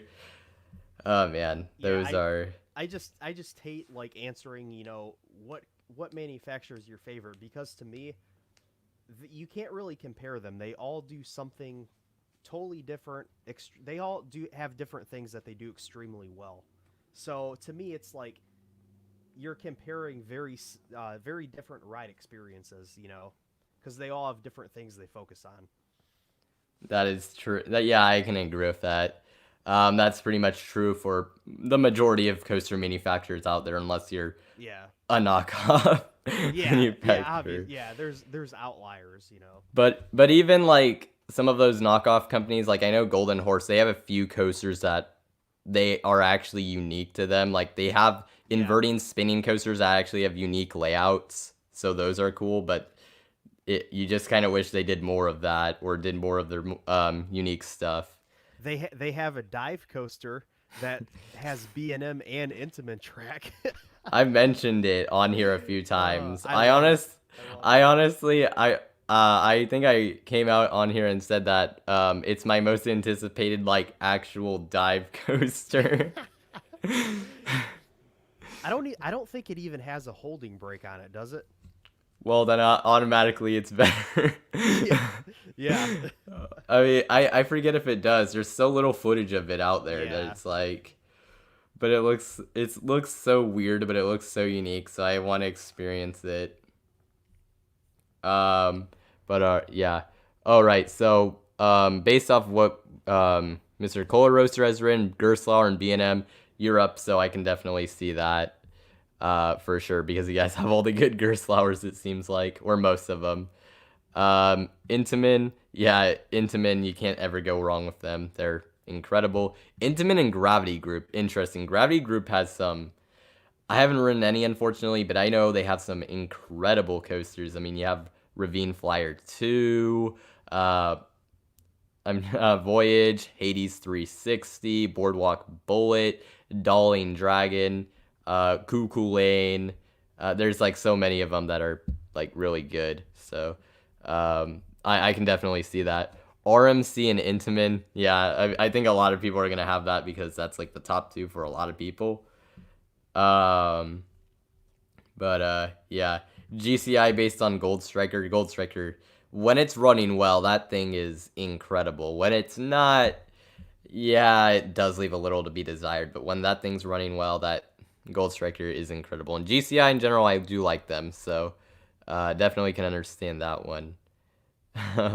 RMC and SNS. SNS has some really cool coasters, and that the Axis concept, whenever that comes out, should be incredible. So yeah. So the next thing we have here, the next segment I have, what in the world did I do? I'm like getting everything mixed up. All right, I got it. So it's what out of 10. This segment is pretty much, so pretty much what I do in this segment is I'm gonna show you guys a coaster at POV. I'm gonna do screen share, and that's how it's going to work. And you guys will answer what out of, like, basically give a score out of 10 on what you think the coaster is if you have ridden it, or a prediction score if you have not ridden it. So that's that. And the first one we're gonna do is Full Throttle at Six Flags Magic Mountain. So I'm gonna get it ready to share. And pretty much how I get the scores at the end, because I'm going to be totaling up all of these, I will get the average of the scores. So that's how I'm going to handle this. And yeah, I'm going to pause it so that way we have it ready. And I'll put it on full screen. And here we go. So this is Full Throttle. Put in the comments your score out of 10. I'll actually put, yeah, there we go. Yeah. So for me, I've actually ridden this already, of course, because Magic Mountain is my home park. I would give this an 8 out of 10, and that's my rating. How about you, Dale? Yeah, I actually rated it 8 out of 10 as well. So, like, based on what I think it looks like, I haven't ridden it, but I think it looks like an 8 out of 10 for sure. Looks like a great ride for what it is. It's unfortunate that it doesn't do more with the speed at the end, and that it has such a buzzkill of an ending. But other than that, it looks like a great ride. Yeah, I can only imagine if we actually got that drop, like, to experience it in its fullest. So if you haven't yet, put down your scores so I can get that ready on here, and then we'll be headed into our next coaster, which is actually King Cobra at King's Island, which of course is a defunct coaster, but a very interesting one. I don't put your scores down for that one yet because I'm still totaling up these. Yeah, and also make sure if you're putting in your scores, make it numerical. It's a lot easier for me to read it that way. So yeah. Alrighty, so I'm gonna cut off the scores right here by putting in King Cobra, and so all scores will be going to that now. And I will be getting the video ready for you guys to watch. So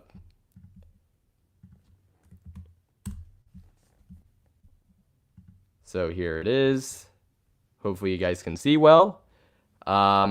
You know, I never got to ride this one. It closed before I was even born, so it's kind of unfortunate. Yeah, I guess the POV is a little dark, which is unfortunate. But it's the official one from Kings Island, so it is what it is. This coaster, I gave it a 6 out of 10. So yeah, that's oh my gosh, I gave this a 6 out of 10 as well, actually. That's crazy. Yeah, it looks like it would have been an okay stand-up coaster, maybe. I don't know. Pretty mediocre, though. yeah. I mean, the layout actually doesn't look terrible. It's Yeah, just all right. it actually doesn't look that bad, and I've heard from people who wrote it, it was actually enjoyable up until its final years.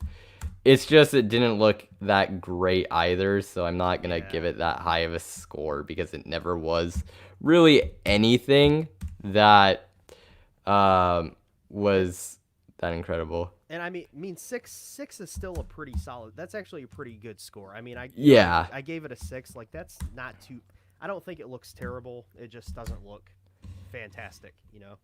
Yeah, it looks actually it doesn't look bad at all, honestly. If it had still been around, while all these other like terrible ones, I guess, were still around,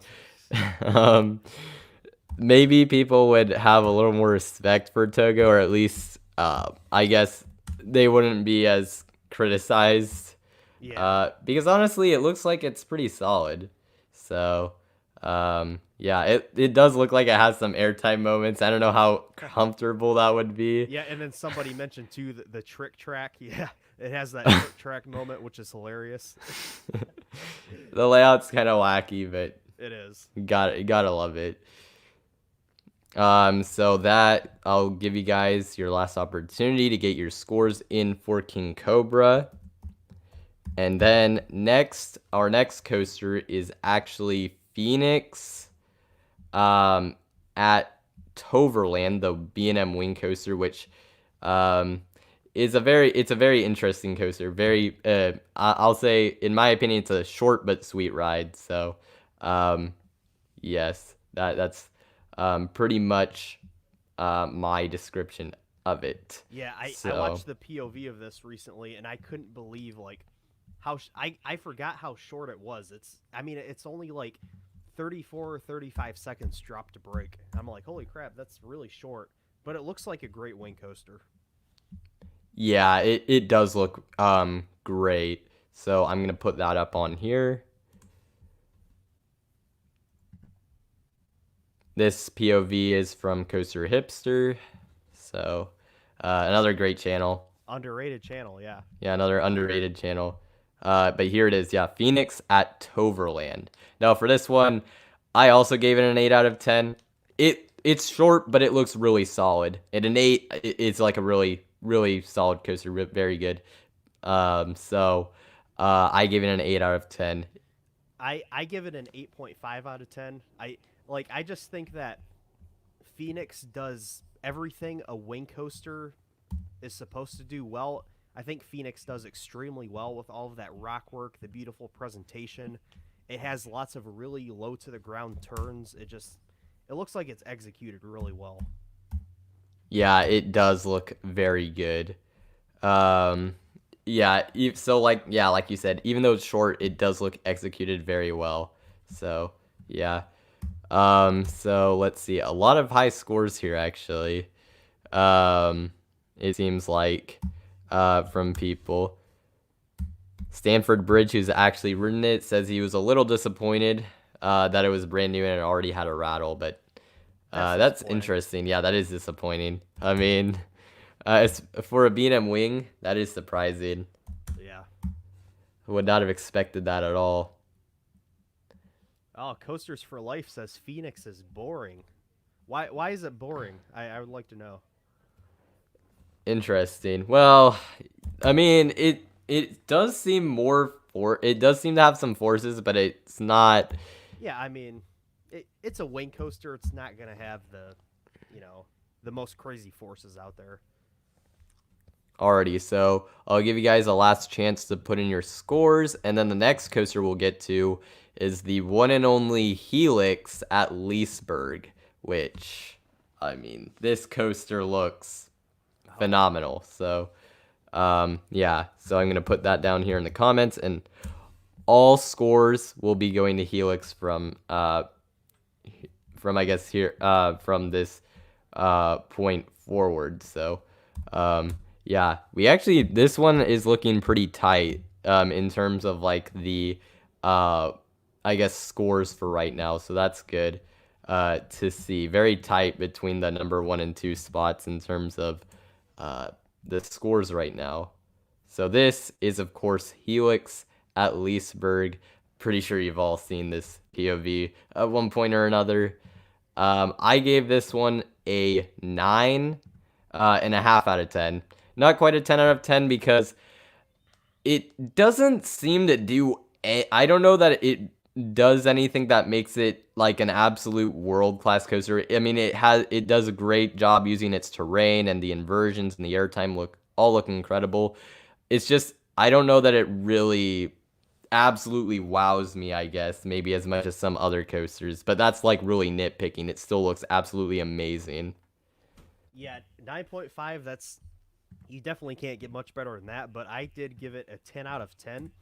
And even I was surprised because I watched this POV again recently, and when I've watched it before, I kind of wondered why everybody raved about it like they do, but when I watched it again, to me, this looks like a perfect ride.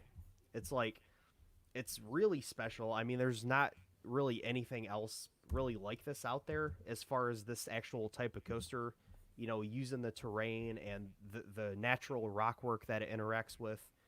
It's a really long ride, and I think it looks perfect, honestly. For what it is, it does look pretty flawless. So I think this, if I rode this right now, I think this would definitely be a top 5 for me. Ooh, I don't know. For me, maybe I'll say that. It definitely has that chance. So, last chance, like I said, I guess last chance to put in your scores here for Helix. Looks like it's going to score very highly. The only thing is the launches. I never really saw it. Like, I know Taylor kind of criticized the launches in his review, and so a lot of people kind of, a decent amount of people kind of, I guess, fell off this coaster a little bit in terms of how they viewed it. But it's a mock. Mocks don't have force. Yeah. You can't expect that. That, and also, I mean, I never really looked at it as having like these. I thought it was more of an amazing layout than really about the launches. So I was kind of like confused when he was so critical of that. But I guess, if you want going with that expectation, I guess, but still looks absolutely incredible. The next coaster we have, and all scores will stop here for Helix, is Outlaw Run at Silver Dollar City, a coaster that I guess more recently has become, I guess, more controversial. I guess it seems like people have some different opinions of this one. Yeah. Some people actually say it's rough. Some people say it's not. So pretty crazy. What do you think? I forget. Have you ridden Outlaw Run or not yet? Unfortunately, I have not. I think it looks great. I mean, I think the layout is awesome, even though it's really short. I gave it a 9 out of 10. And like you said, I've heard a lot of mixed things too recently about it. I've heard some people say it's rough, but I think when you're talking about an RMC topper track wooden coaster, it's not the same kind of roughness as a traditional wooden coaster. So I think it's still probably wouldn't be that rough. So for my score, I gave it a 9. It's an RMC, so at the end of the day, it's still going to be great. But it doesn't look, I guess, as good as, well, obviously the top tier ones. I think maybe even that was, I was either going 8.5 or 9 for this one, but I just decided to go with a 9 because the layout looks really good. It's just, it's a little short, and I feel like other coasters, other RMC coasters, I think just are a little more interesting, I guess, but it still looks great. So I guess I'm gonna put in the scores right now. So put them down in the chat. I'm putting them in as we speak. Also seems to be getting very high scores here, which is to be expected. It does look like a really good coaster. Definitely one I'm very excited to ride. I actually wonder if I'll enjoy this more or Time Traveler. It's definitely interesting. I hear a lot of enthusiasts say they prefer Time Traveler, so it is really interesting to think about. I absolutely agree. Like it is just interesting to hear about that. So yeah, I mean, I can understand why though. Time Traveler is just so unique. At least right now. Maybe I mean, I'm sure in the future it'll still have a unique layout, but of course when more mock extreme spinners are made and oh man, the new extreme spinner going to Plopsaland. Oh man. Oh man, that thing looks amazing. So I'll give you guys a few more seconds to put in a score. Yeah, Time Traveler looks so fun. I mean, there might be a few more of them built, but they're not going to become like really commonplace. I mean, these are really expensive coasters, so not just any park can buy these. I don't think we're gonna see too many of these. Like, it's not gonna wear out or anything. Yeah, we're definitely not gonna be seeing like a ton of these, but it is still like we'll see a few of them. Just obviously not like a lot of them because, like you said, super expensive. So, we're not gonna be seeing that.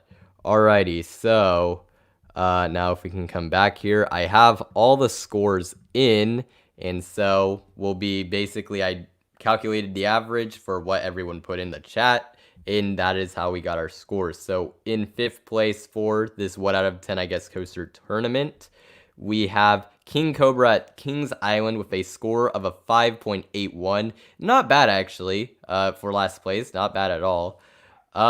It doesn't look like the greatest ride in the world, but it still looks solid. It looked fine. It didn't look that bad. The layout was wacky. But it is a coaster that it would be interesting I think for me to ride it if it was still around. I would definitely have wanted to if I could have. In 4th place, we have Full Throttle at Six Flags Magic Mountain with a score of 7.45 out of 10. That I guess makes sense. Yeah. The best element on the ride for me is definitely the vertical loop. The second launch is also very good. Or I guess it's really the third launch because it's the one that propels you forward because there's one. But that launch basically in the tunnel is also really good. But man, could it have been so much more if they had actually like not trimmed the drop. Like that's awful. Such a buzzkill. It's like so disappointing every time. It's just it is really sad. But still a great ride. In 3rd place with a barely a higher score is Phoenix, which has a 7.49 out of 10. I think it kind of got skewed because of a person or two gave it like a 5 out of 10. But still, very good looking wing coaster. Not anything like elite per se, but it still looks very fun. Which at the end of the day is still pretty good. In 2nd place, we have Outlaw Run with an 8.71 out of 10. We got quite a bit of 8s in there, so I guess that's how we got that. Great looking RMC, but definitely, like, I guess a great looking coaster, but not one of the best RMCs. And then in 1st place, to no surprise, we have Helix at Leesburg, a 9.44 out of 10. I mean, this coaster does look very good. Don't know exactly, like, it looks very good. There are certainly coasters out there that I think look better, but it is a very unique coaster and it uses the terrain so well, and it has such a great balance between inversions and airtime. So it's definitely one that I can understand being number one for, I guess, this segment. So now we'll move into our last segment, pretty much before the end of the stream, where you guys ask us a few questions and then I just wrap it up. And that is the topics that me and Dale are going to talk about. And you guys can also give your thoughts as well. But under the radar international coasters. So I basically put down a few of these before I guess went on here on the stream. But Dale, would you like to start this one off? Yeah, so this one's kind of difficult, but I think let's see, under the radar I feel like Leviathan at or sorry, that they're working on that one, but I think that one will be really good. Oh, at SeaWorld Australia? Yeah. So that doesn't even count because it's not even open. But this is one I have a really hard time with. Like some I feel like what's it called? Nagashima Spa Land. It's not really under the radar per se, but I feel like it's an underrated RMC, the Hakuge. Yeah, Hakuge, yeah. So I feel like that's, well, I guess under the radar is different than underrated, but there's that. Yeah, I should have thought about this a lot more because it's really all hard right for me to like. Yeah, I don't know if I think of any, I'll let you know, but it's a really tough question for me to answer. Oh, Leesburg Banan at Liseberg, I think. Oh yeah, that one looks great. Really incredible. That's actually like that'd be really high on my international bucket list. And Wood Coaster at Night Valley. That's really high on my bucket list. So I like that you pointed out Wood Coaster, because one of the coasters I have on here is actually Jungle Dragon, which is another one of those Chinese GCIs. This one at Happy Valley Chongqing in China. If you guys have never seen a POV or looked this up on RCDB, thing looks incredible. Honestly, I think it looks like, for me, it's the one I'm most excited for out of the wooden coasters in China. Even over Python and Bamboo Forest and Wood Coaster, which might be surprising. But the airtime moments look absolutely incredible. The pacing is top-notch for a GCI, it looks like, from what I've seen. And there's a few moments of laterals in there, so at least from what it looks like. So that coaster looks absolutely incredible. Another one, one of the few, like one of the 4 international coasters I've ridden. Maybe it's not really under the radar anymore, but still not too many people talk about it. At least as of right now. Superman El Ultimo Escape at Six Flags Mexico. Amazing pre-lift section. Amazing views when you're on the lift hill, obviously. I mean, the pre-lift section, it has some great airtime moments. And the coaster has a few, like, the large turnaround is actually quite intense, which was totally, like, unexpected for me riding it, even hearing about it. It's actually way more intense than you would expect. And there are a few moments of intensity and even laterals, I would say.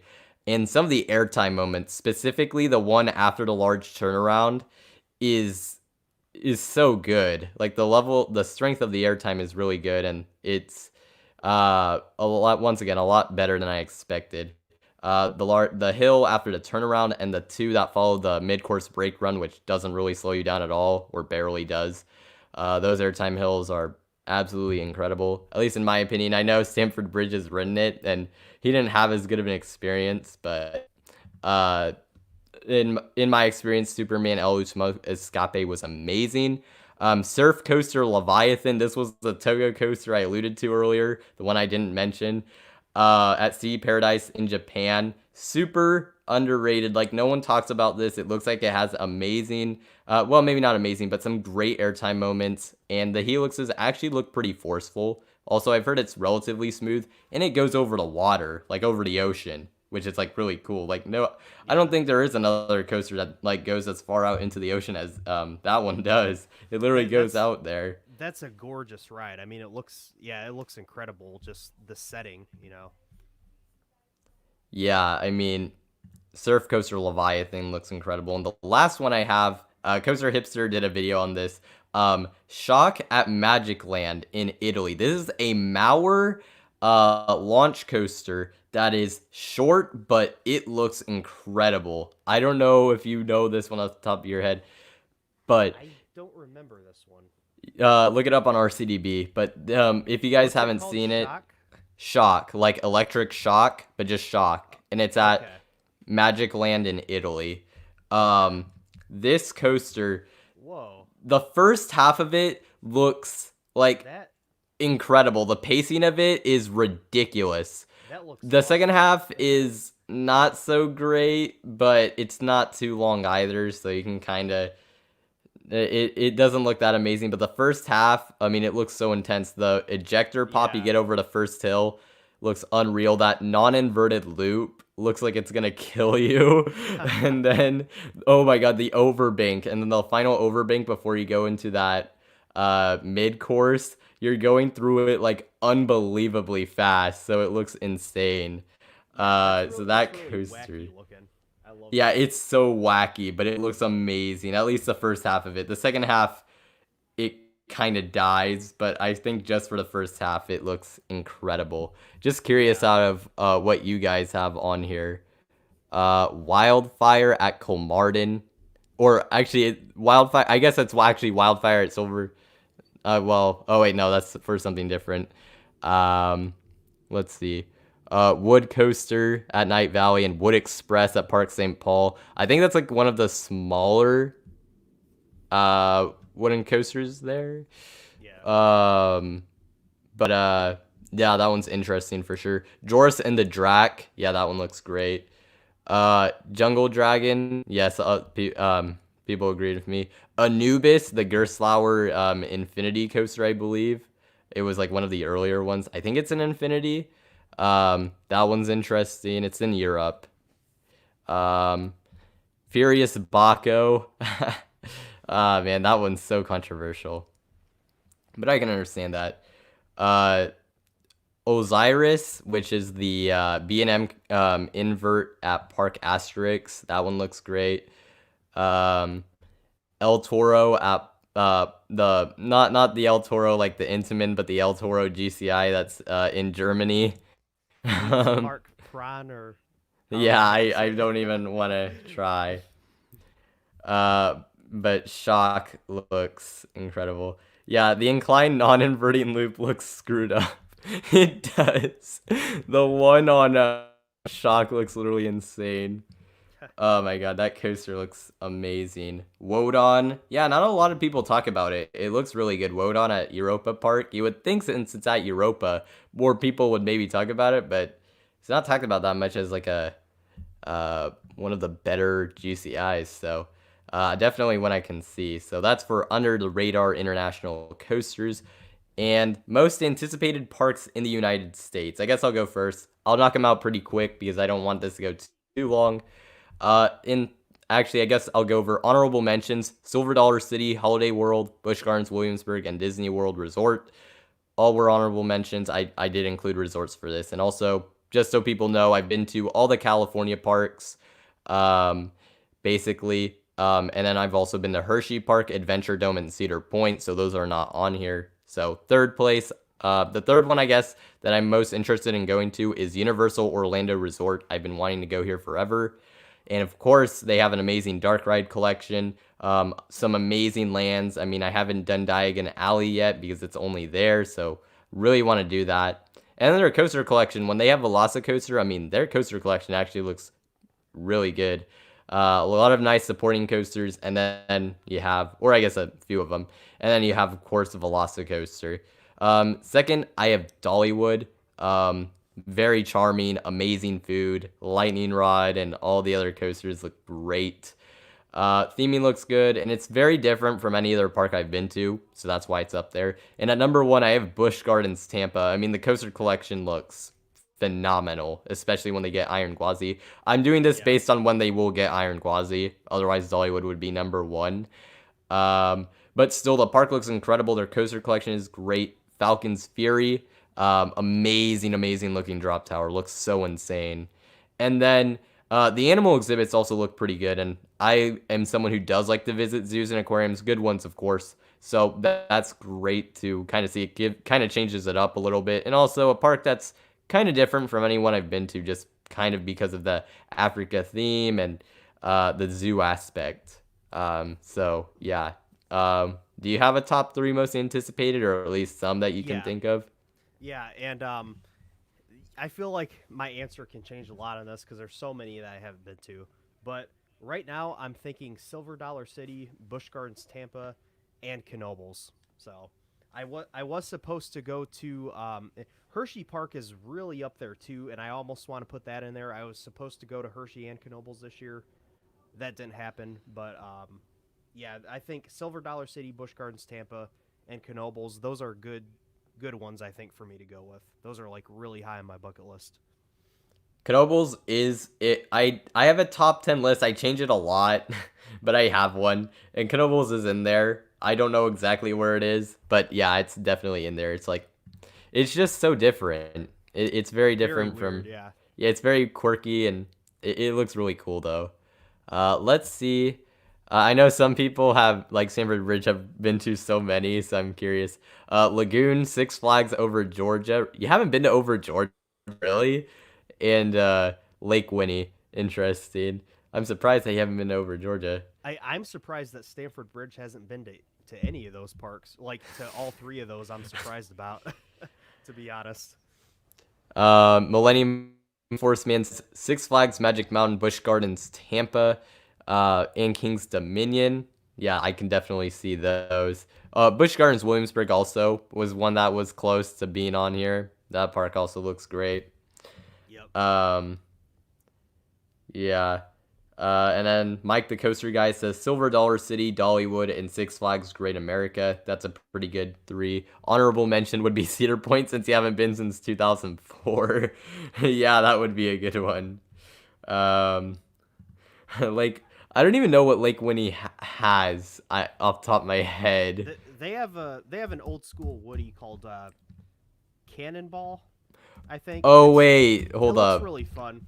It's like 65 feet Yeah, tall. they have like they have Cannonball. Yeah, that actually, yeah, I've heard of that. So I think maybe a Wild Mouse or something. they have 3 coasters. Yeah, a Wild Mouse, Cannonball, and a Wacky Worm. They do have a really cool looking water ride that actually like goes out into the lake, which is pretty cool looking. If they still have it. If they still have it, it's pretty interesting. I think it's like something they built themselves like a long time ago. Huh. That's interesting. But yeah. All right, so I guess that's our anticipated parks. And then our last thing to discuss, thoughts on the 2021, I guess it's more year, but I guess potential coaster additions. Do you want to start with this one? Sure, yeah. I think by default, 2021 is going to be an absolutely incredible, very stacked year for coasters just because of this year, things not working out. There's going to be so many amazing additions. And it's unfortunate for some rides like Pantheon that would have gotten tons of recognition this year. But because they're going to be opening next year, they probably won't get as much because people are going to be focused on, Iron Gwazi and VelociCoaster and things like that. But I think 2021 will be there's going to be probably like 5 RMC single rails opening next year, so it's going to be a huge year for RMC. The year of the single rail. I think it's going to be incredible. Yeah. Wait, I guess, well, off the top of my head, I think maybe 4 are opening. I don't think Magic Mountains is opening because they haven't announced it. I think that's 2022. Oh, that's true, yeah. So it'll probably be 4, yeah. Because Kentucky Kingdom, I think they're still teasing T4, so for 2021. So yeah, they are probably getting it. Yeah. Stunt Pilot, Jersey Devil Coaster, and then the one that's supposed to go to the South Dakota Park or whatever. Yeah. Yeah, I haven't heard too much about that recently, so I yeah. haven't either. For me, my thoughts on pretty much next year. I mean, it's going to be absolutely insane when it comes to coasters. Hopefully, uh, COVID is things are better with that, at least for here in California, because our parks have still been closed. And hopefully things like numbers go down and everything. But assuming things go better, it should be an absolutely insane year, especially like I said, in terms of a coaster lineup.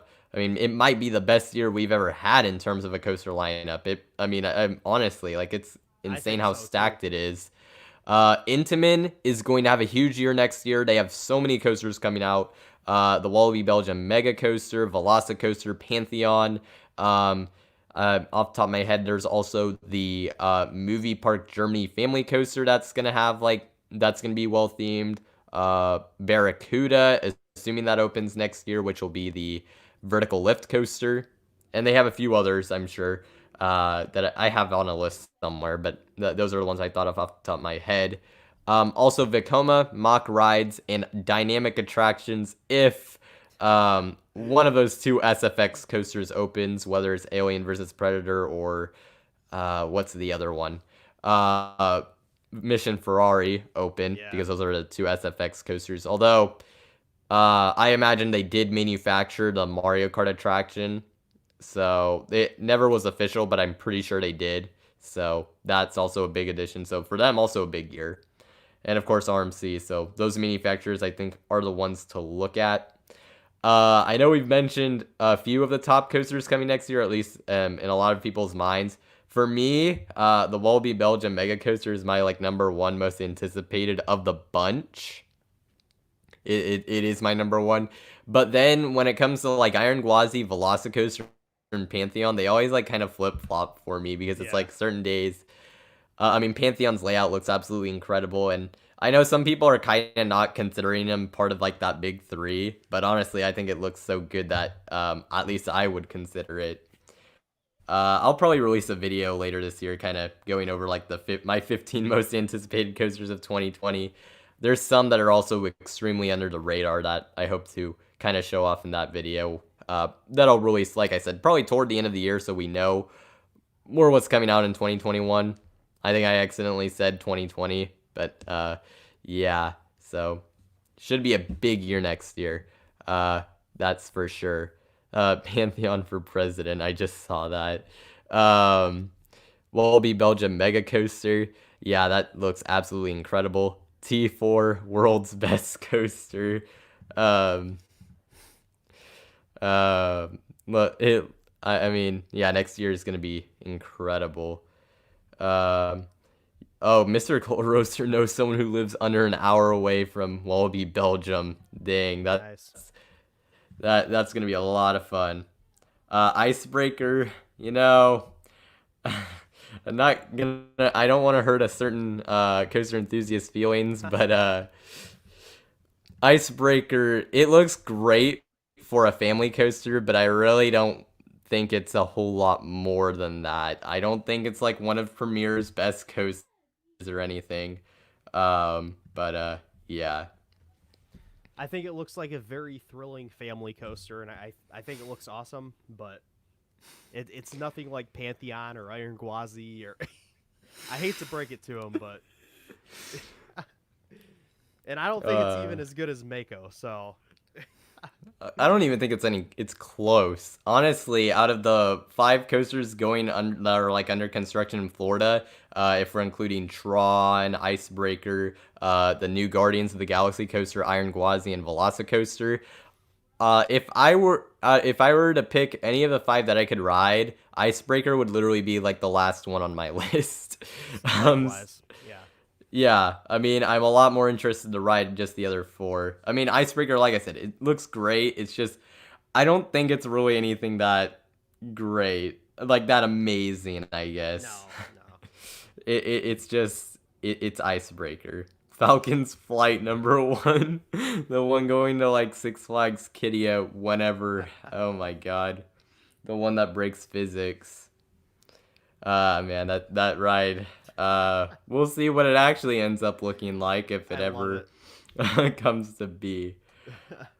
Alrighty, so now we're gonna kind of I guess I'm going to go into ways you can support our channels, or at least I'll go into mine. So we're heading toward the end of the stream. So pretty much, if you're watching this, if you haven't liked this video or subscribed yet, I would highly encourage you to, so you can watch more coaster and theme park related content coming in the future. I know I haven't released that many videos, but with school, it's been an adjustment, so I'll get on that.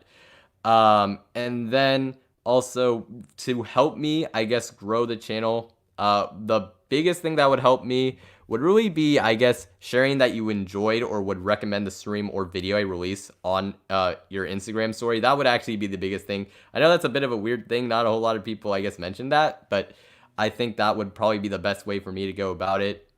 Also, if you would, I guess, donating to the super chat is helpful, but this way right here, with the Instagram, sharing this would be great. And also following my Instagram would be helpful. I have a link to that in the description.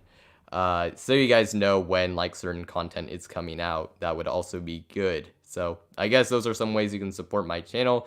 Anything you want to say here? Not really. Just you know, you can find me on YouTube, Facebook, Instagram. Yeah, I'm trying. This kind of reflects something you said about your channel. I'm trying to get back into more of a normal routine with my uploads. I haven't been uploading nearly as frequently as I used to, but that's just how it's going to be. My life is very busy right now, for good reasons, but my life is very busy. It's not going to get any less busy, but I'm trying to keep up. But I will have at least one video a week. You know, I want to have at least one video a week for you guys. So. Yeah, it's been an adjustment for I think a lot of us, really. I might be for rolling different out reasons. some big stuff in the future, so be on the lookout. That's awesome. That's awesome to hear.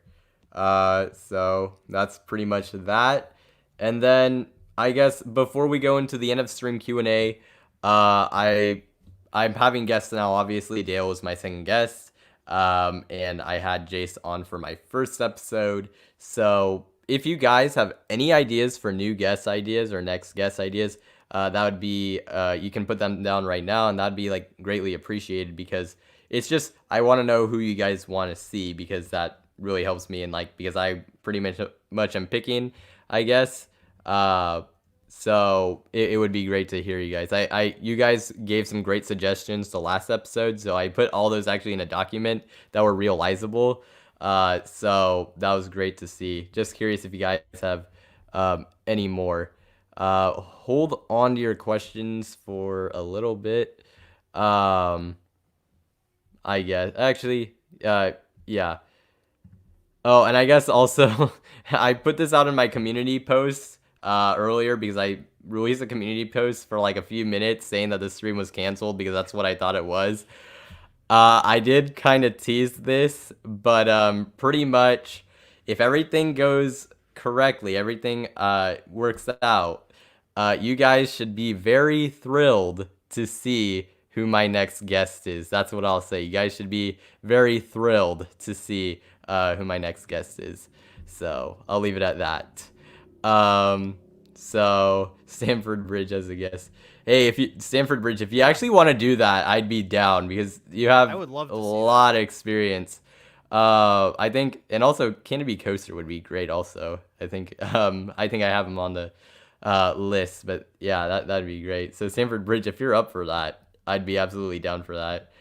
Taylor from Coaster Studios, he gave Talking Trimless the fattest snow in history, so I don't know if that's exactly gonna work out, but it'd be cool to do. But yeah. So any, I guess, ideas for guests, put them down right here, and then we'll go to end of stream Q&A. I know you guys gave a lot of suggestions last week, so if you guys don't have, I guess, any extra ones, because like I said, I already put it on a document, then that's fine.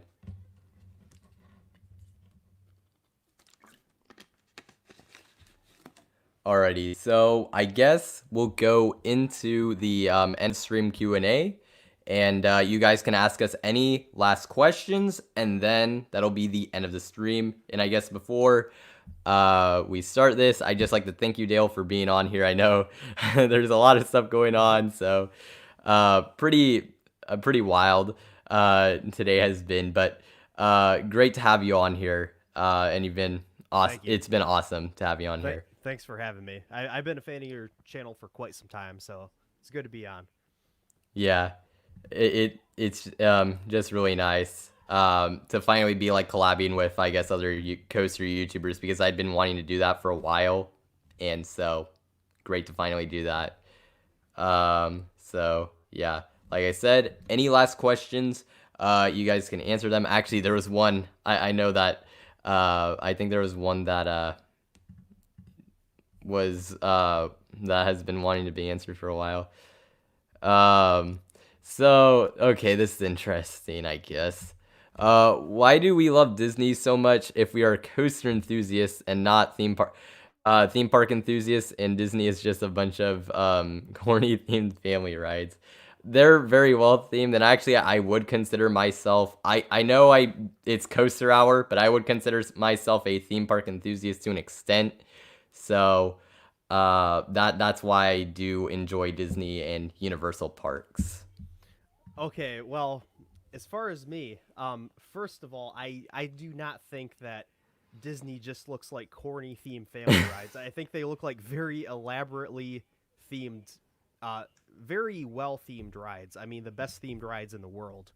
And I don't know where you're getting that I'm not because I definitely always make it a point to. I don't make it a point to say it, but I am much more of a roller coaster enthusiast than a theme park enthusiast. Like I don't know a lot about Disney. I don't know where you're getting the idea that I like love Disney. I mean, I think Disney looks fantastic, but it's not really like something I'm really interested in, like, because I am a lot more into the coaster. So I'm not really sure what gave you that idea, but I am definitely much more of a roller coaster enthusiast than like overall theme park enthusiast when it comes to like Disney and Universal and whatnot.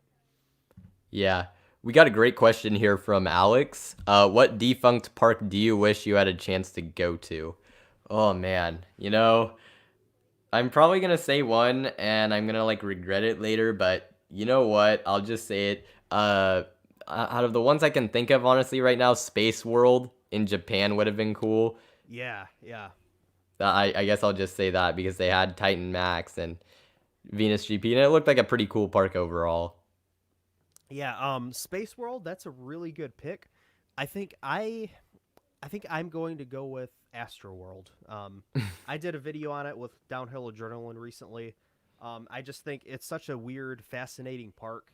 Really sad what happened to it, but it looks like it would have been kind of run down maybe in its later years, but it looked like a really interesting place. I like how I had Space World and you had Astro World. They're like almost. That's awesome. Yeah, that's amazing. But that park also looked great. Would have been.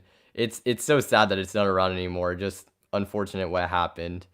And there wasn't really even much benefit to it closing at all for anyone. So it didn't really. It's like Wasted it's potential. a truly tragic story. It really didn't help anyone at all. So, just tragic. And also, I guess, what was it?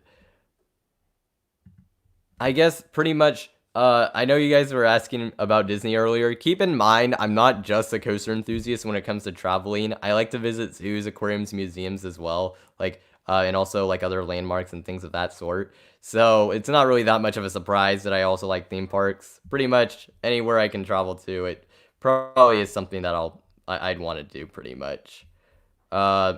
Diggin Barnes asked if you have been to a Six Flags park. Unfortunately, I've not been to Six Flags Park yet, and I was supposed to go to hopefully 2 or 3 this year, and that was not able to happen. So I do really want to get to Six Flags because I know I talk about Cedar Fair a lot, and it's because I've been to several Cedar Fair parks, so I'm naturally like biased and talk more about those. But I really want to check out some of the Six Flags parks. Yeah. I mean, there's kind of good and bad to not ever having been to one because, well, there's some things they could do better. But you know, definitely they're solid parks, I guess, for like the most part, mostly because of our coaster collection. But there's a few that are nice overall. Like I like Six Flags Yeah. Mexico, so Yeah, I mean, I was supposed to be going to Great America, Great yeah. Adventure this year, and possibly Darien Lake as well. So there were going to be a couple pretty good ones I was going to. Oh yeah, I think yeah, those sound like pretty good, like some of the better ones. Darien Yeah. Lake, I would have to think it's nicer, hopefully, at least if nothing else, just because it's like a resort and everything. But Yeah. I don't know what that's like at all. Uh, for I guess defunct parks, Crystal Beach. I don't know about the other one that you mentioned, but Crystal Beach, I know that one.